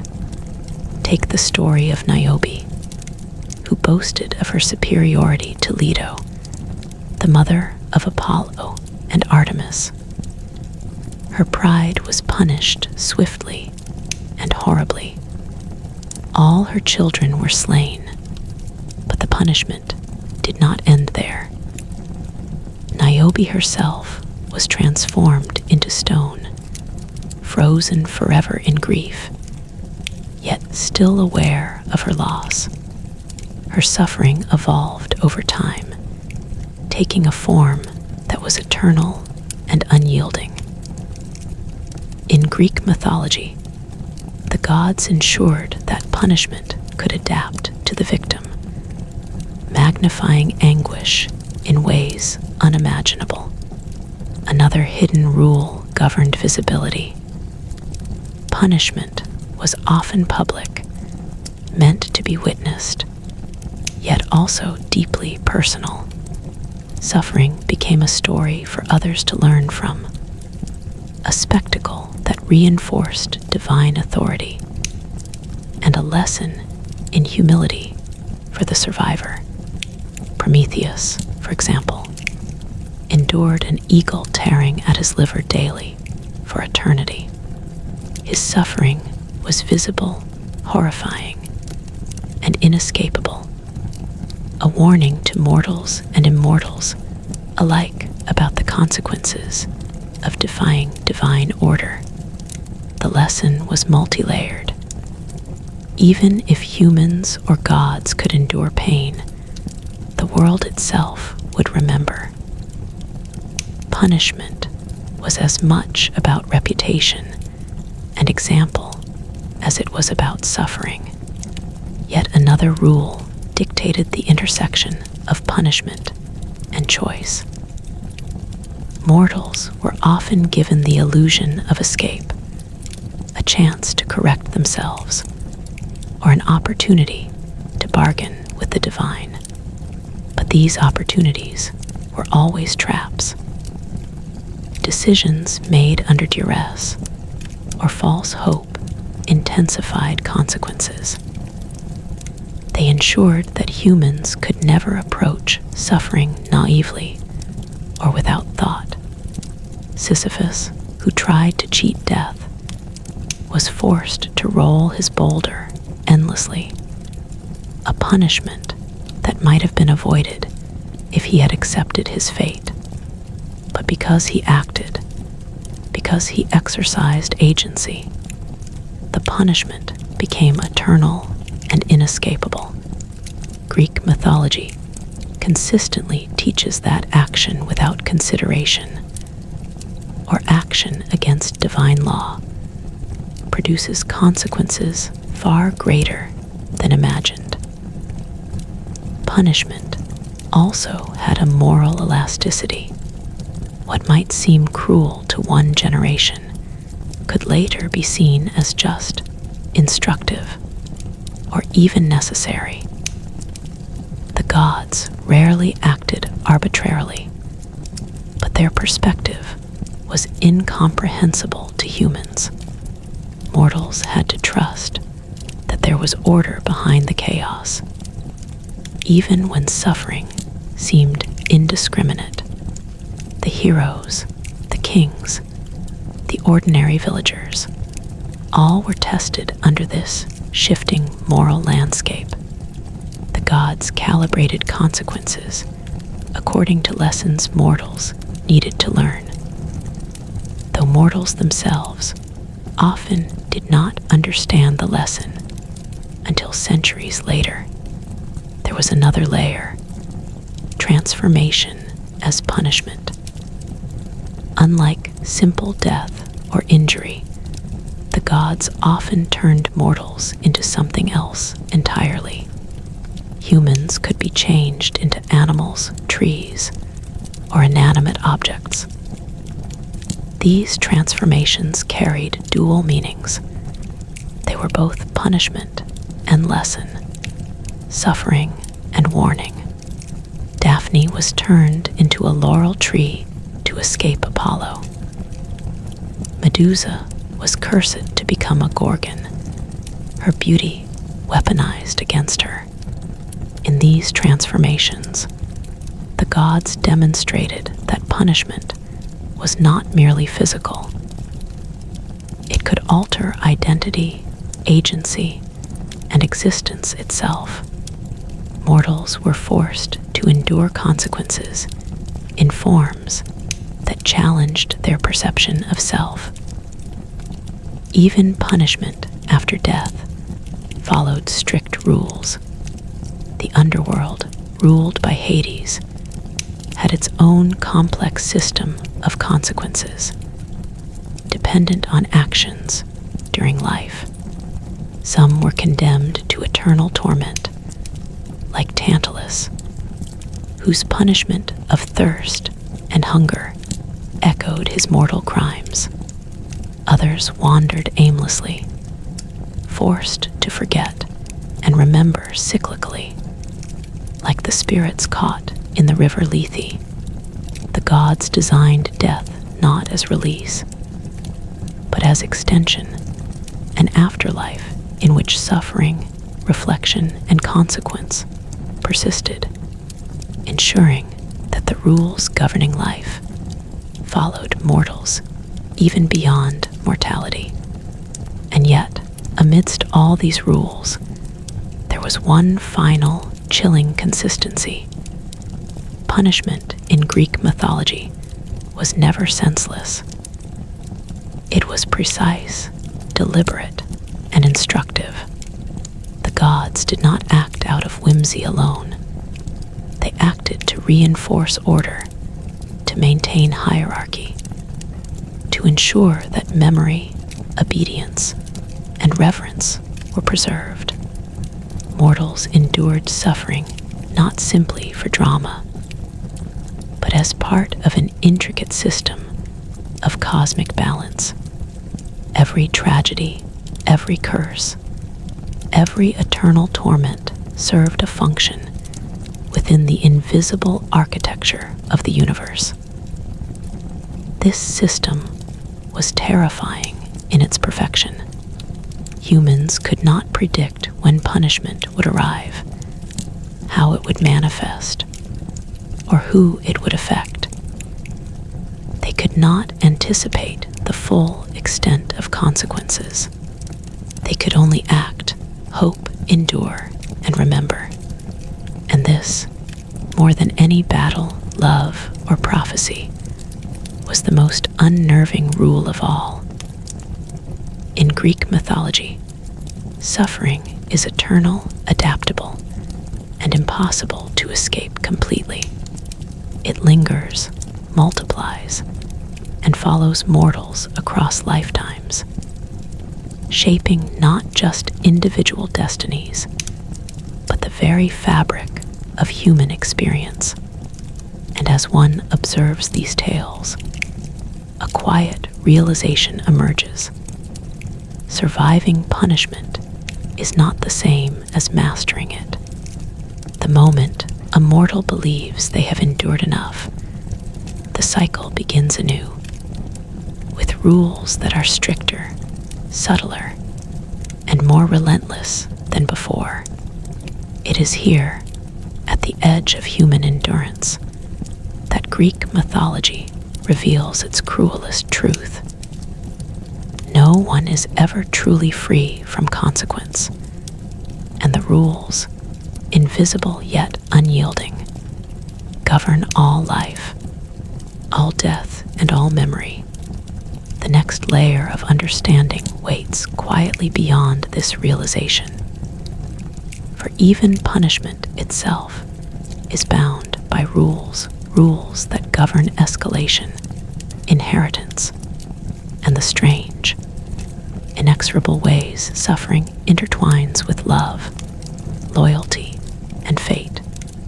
And it is here that Greek mythology becomes both horrifying and mesmerizing, for it shows that life is not simply lived, it is navigated like a labyrinth, under laws that no human could ever fully comprehend. Even after centuries, the Greek myths reveal yet another layer of rules, one that governs the interplay between love, desire, and consequence. Mortals, it seems, are never permitted to experience affection or passion without strings attached. Love is sacred, yet dangerous, intimate, yet political, personal, yet subject to divine interference. This rule, perhaps one of the most merciless in all Greek mythology, dictates that human emotion is always entangled with fate. To fall in love is not merely to choose a partner. It is to enter a web spun by the gods, where every heartbeat carries potential disaster, and every moment of joy may seed future tragedy. Consider the tale of Orpheus and Eurydice. Their love, pure and consuming, seemed destined to triumph over even death itself. Yet the rules were precise and unyielding. Orpheus was permitted to retrieve his beloved from the underworld, but only under a single condition. He must not look back until they had reached the upper world. A moment of doubt, a whisper of fear, and the law of consequence snapped like a trap. Eurydice was lost forever. The rule here is simple yet terrifying. Love may be granted, yet it is conditional, fragile, and easily undone by human weakness. Desire is a force the gods respect only insofar as it aligns with their designs. And even the most heroic acts cannot fully circumvent divine law. Desire often carries with it punishment, too, especially when it challenges divine authority. Paris's choice of Aphrodite over Hera and Athena illustrates this vividly. What seemed a personal preference became a catalyst for war, destruction, and centuries of suffering. Love in Greek mythology is rarely private. It is public, catastrophic, and enmeshed in the broader tapestry of fate. Every affection, attraction, and union may alter history itself. demonstrating a rule that mortals instinctively feel but cannot escape. Passion is power, and power has consequences beyond comprehension. There is also the rule of obsession intertwined with affection. Heroes, gods, and mortals alike are often consumed by longing so intense that it becomes a tool of divine manipulation. Narcissus fell in love with his reflection, not knowing that his desire was shaped by unseen forces. His obsession ultimately led to death, illustrating a profound lesson. Unchecked desire, even for oneself, can become a punishment. The gods in these tales rarely reward innocence with untroubled love. Instead, they weave desire into a chain of consequences, ensuring that humans experience both the ecstasy and the anguish of their attachments. Love, too, is inseparable from memory. Lovers who forget each other, or whose stories are erased by time or divine intervention, suffer uniquely in Greek mythology. Memory and emotion are intertwined. So forgetting a beloved is akin to losing a piece of one's soul.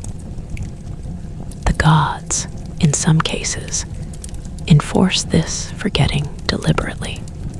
The river Lethe, which erases memory, can sever bonds between lovers, leaving only echoes of grief and longing. And yet, even in this erasure, another rule applies. Suffering persists in some form, whether through subtle reminders, lingering desire, or unavoidable loss. Nothing is ever fully absolved. Parent-child relationships are also bound by these laws of love and consequence. Mortals are often punished not for their own actions, but for the choices of their ancestors. Children inherit curses, suffer from parental hubris, and endure consequences they never earned. Consider Orestes, condemned to avenge his father Agamemnon by killing his own mother, Clytemnestra. His love for family is entangled with obligation, revenge, and divine law. The rule here is precise. Affection does not shield one from duty, and familial bonds are inseparable from cosmic justice. The consequences of love ripple outward, creating obligations, suffering, and moral dilemmas that transcend individual control. Even divine love carries peril. Gods themselves are bound by rules that make their relationships destructive.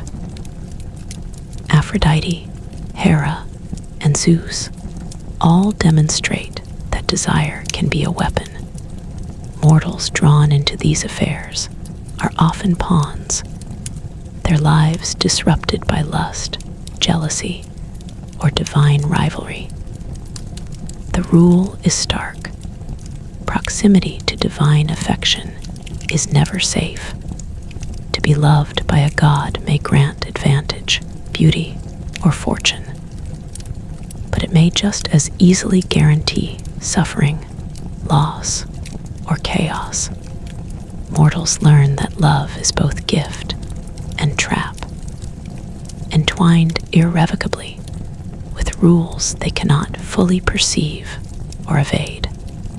This leads to another subtle principle. The gods often teach lessons through emotional extremes. Happiness, ecstasy, jealousy, and despair are tools of pedagogy. Mortals must experience the full spectrum of feeling. often in ways that are cruelly disproportionate. Heroic love is tested not by trivial challenges, but by impossible conditions, such as crossing realms, surviving divine wrath, or confronting death itself. These trials reinforce the omnipresence of rules. Desire is never free, affection is never simple, and love is always entwined with consequence. And yet, for all its danger, love in Greek mythology is also transformative. It can inspire courage, create legend, and immortalize names. Orpheus's music, Alcestus's selflessness, and Pygmalion's devotion illustrate that the rules of love, while strict and perilous, also offer a path to enduring significance. Mortals are reminded that while passion may bring suffering, it also offers the possibility of meaning, remembrance, and influence, a paradox the Greeks embraced fully. Ultimately, Greek mythology shows that love, like memory, survival, and punishment, exists within a framework of law. Desire is not chaotic, it is structured. Affection is not spontaneous, it is constrained. The gods orchestrate these forces with precision, ensuring that every union, every attraction, and every heartbreak serves a greater purpose within the cosmic order. Mortals may feel free, yet they are forever navigating boundaries set by powers they cannot defy. And the consequences of their passions, both tragic and triumphant, echo far beyond their lifetimes. And as every mortal in these stories discovers, there is no final liberation from these rules. The moment of joy may be fleeting. The moment of union may be temporary. And even death cannot dissolve the lessons learned through love. The rules persist, stretching across generations, shaping destiny, and reinforcing a terrifying truth. In Greek mythology, love is never simple, and passion is never private.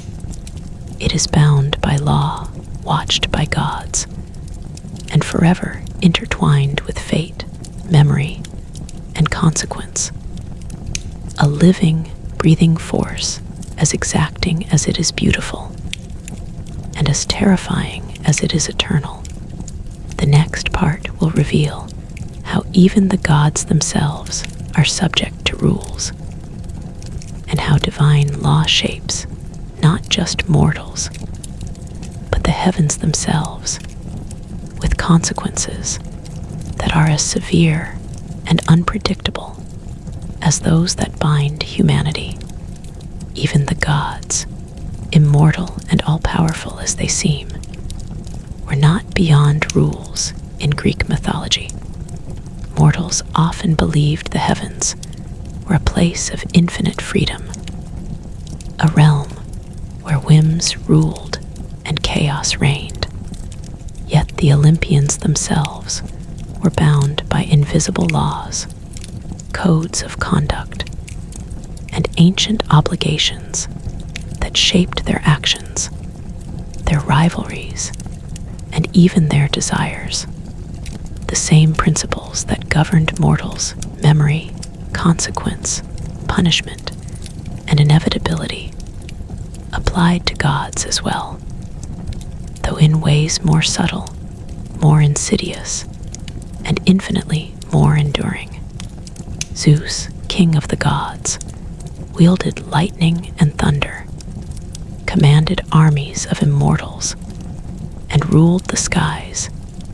Yet he was constrained by cosmic balance. He could punish mortals, favor heroes, and enforce law. But he could not act entirely without consequence.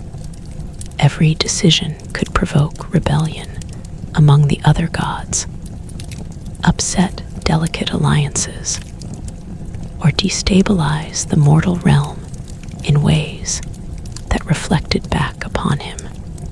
Hera's jealousy, Poseidon's wrath, and Athena's strategic interventions were not arbitrary.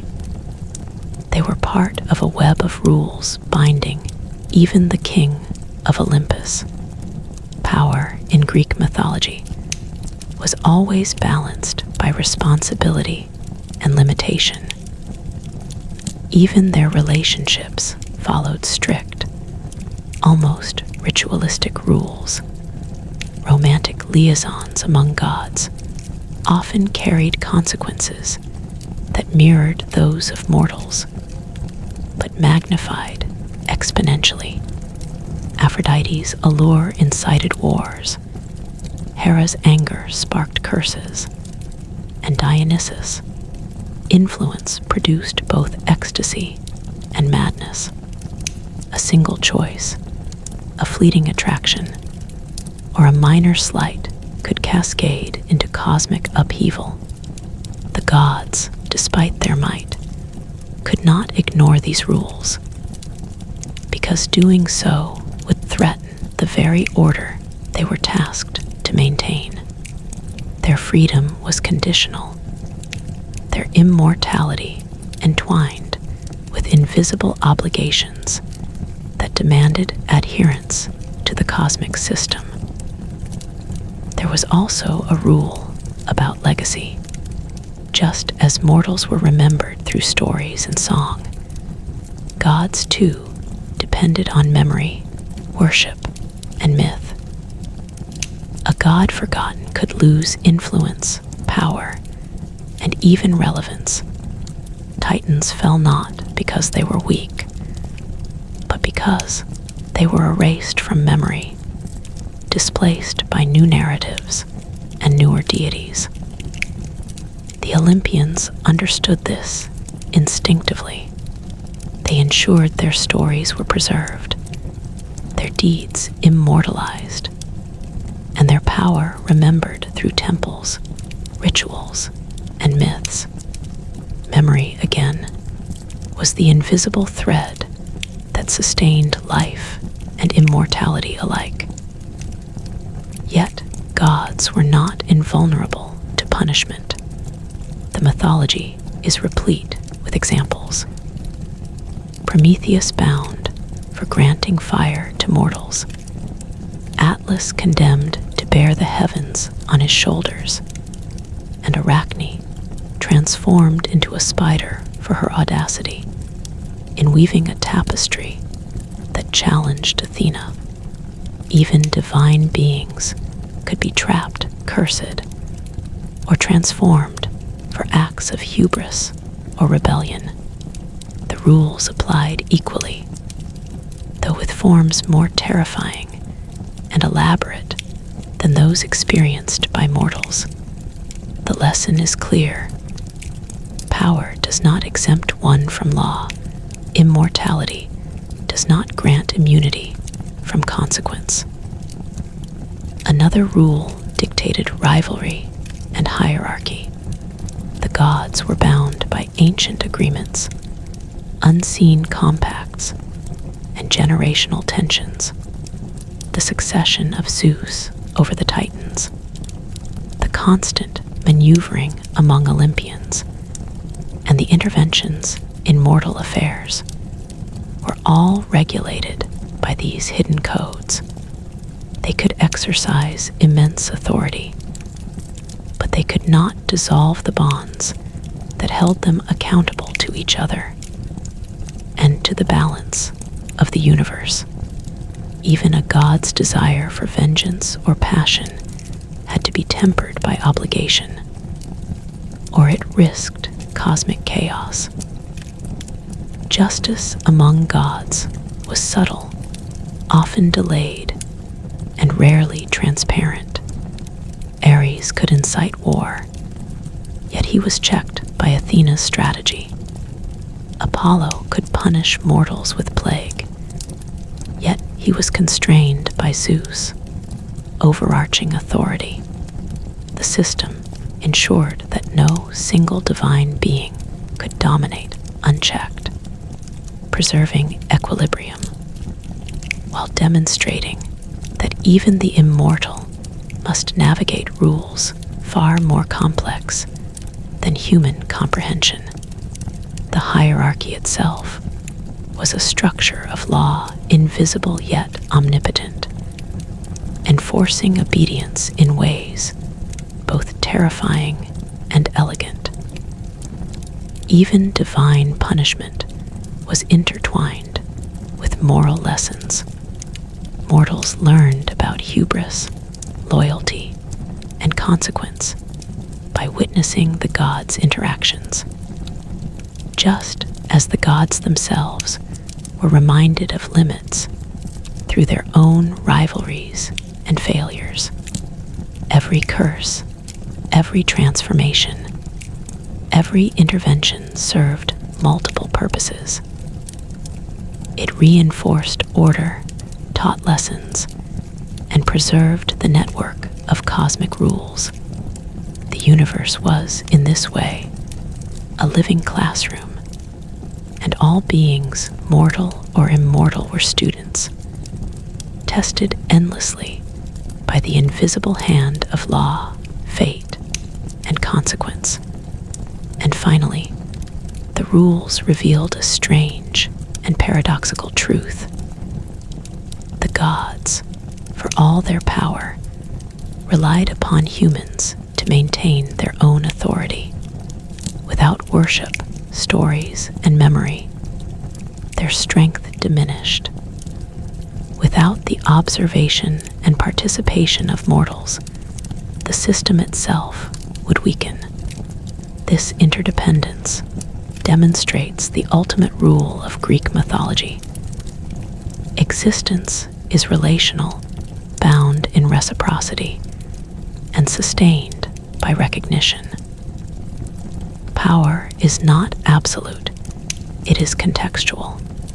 Even immortality is dependent upon interaction, memory, and respect.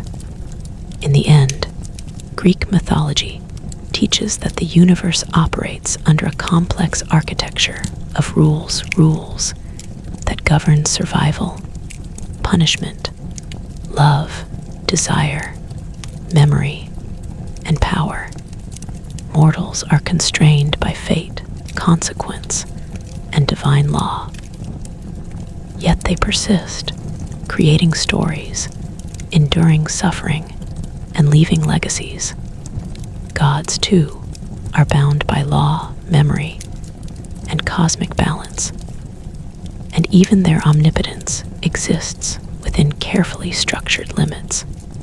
Every action, thought, and emotion ripples through this intricate system, shaping destinies, histories, and myths alike. And as these layers unfold, one final, lingering question remains. If both gods and mortals are bound by rules beyond their understanding, and if memory, consequence, and desire govern every choice, then perhaps the true lesson of Greek mythology is not about power, survival, or love, but about the delicate, terrifying, and extraordinary art of navigating a universe in which every law, every act, and every thought carries infinite weight, and where the smallest misstep can echo through eternity. The stories end, but the rules endure forever.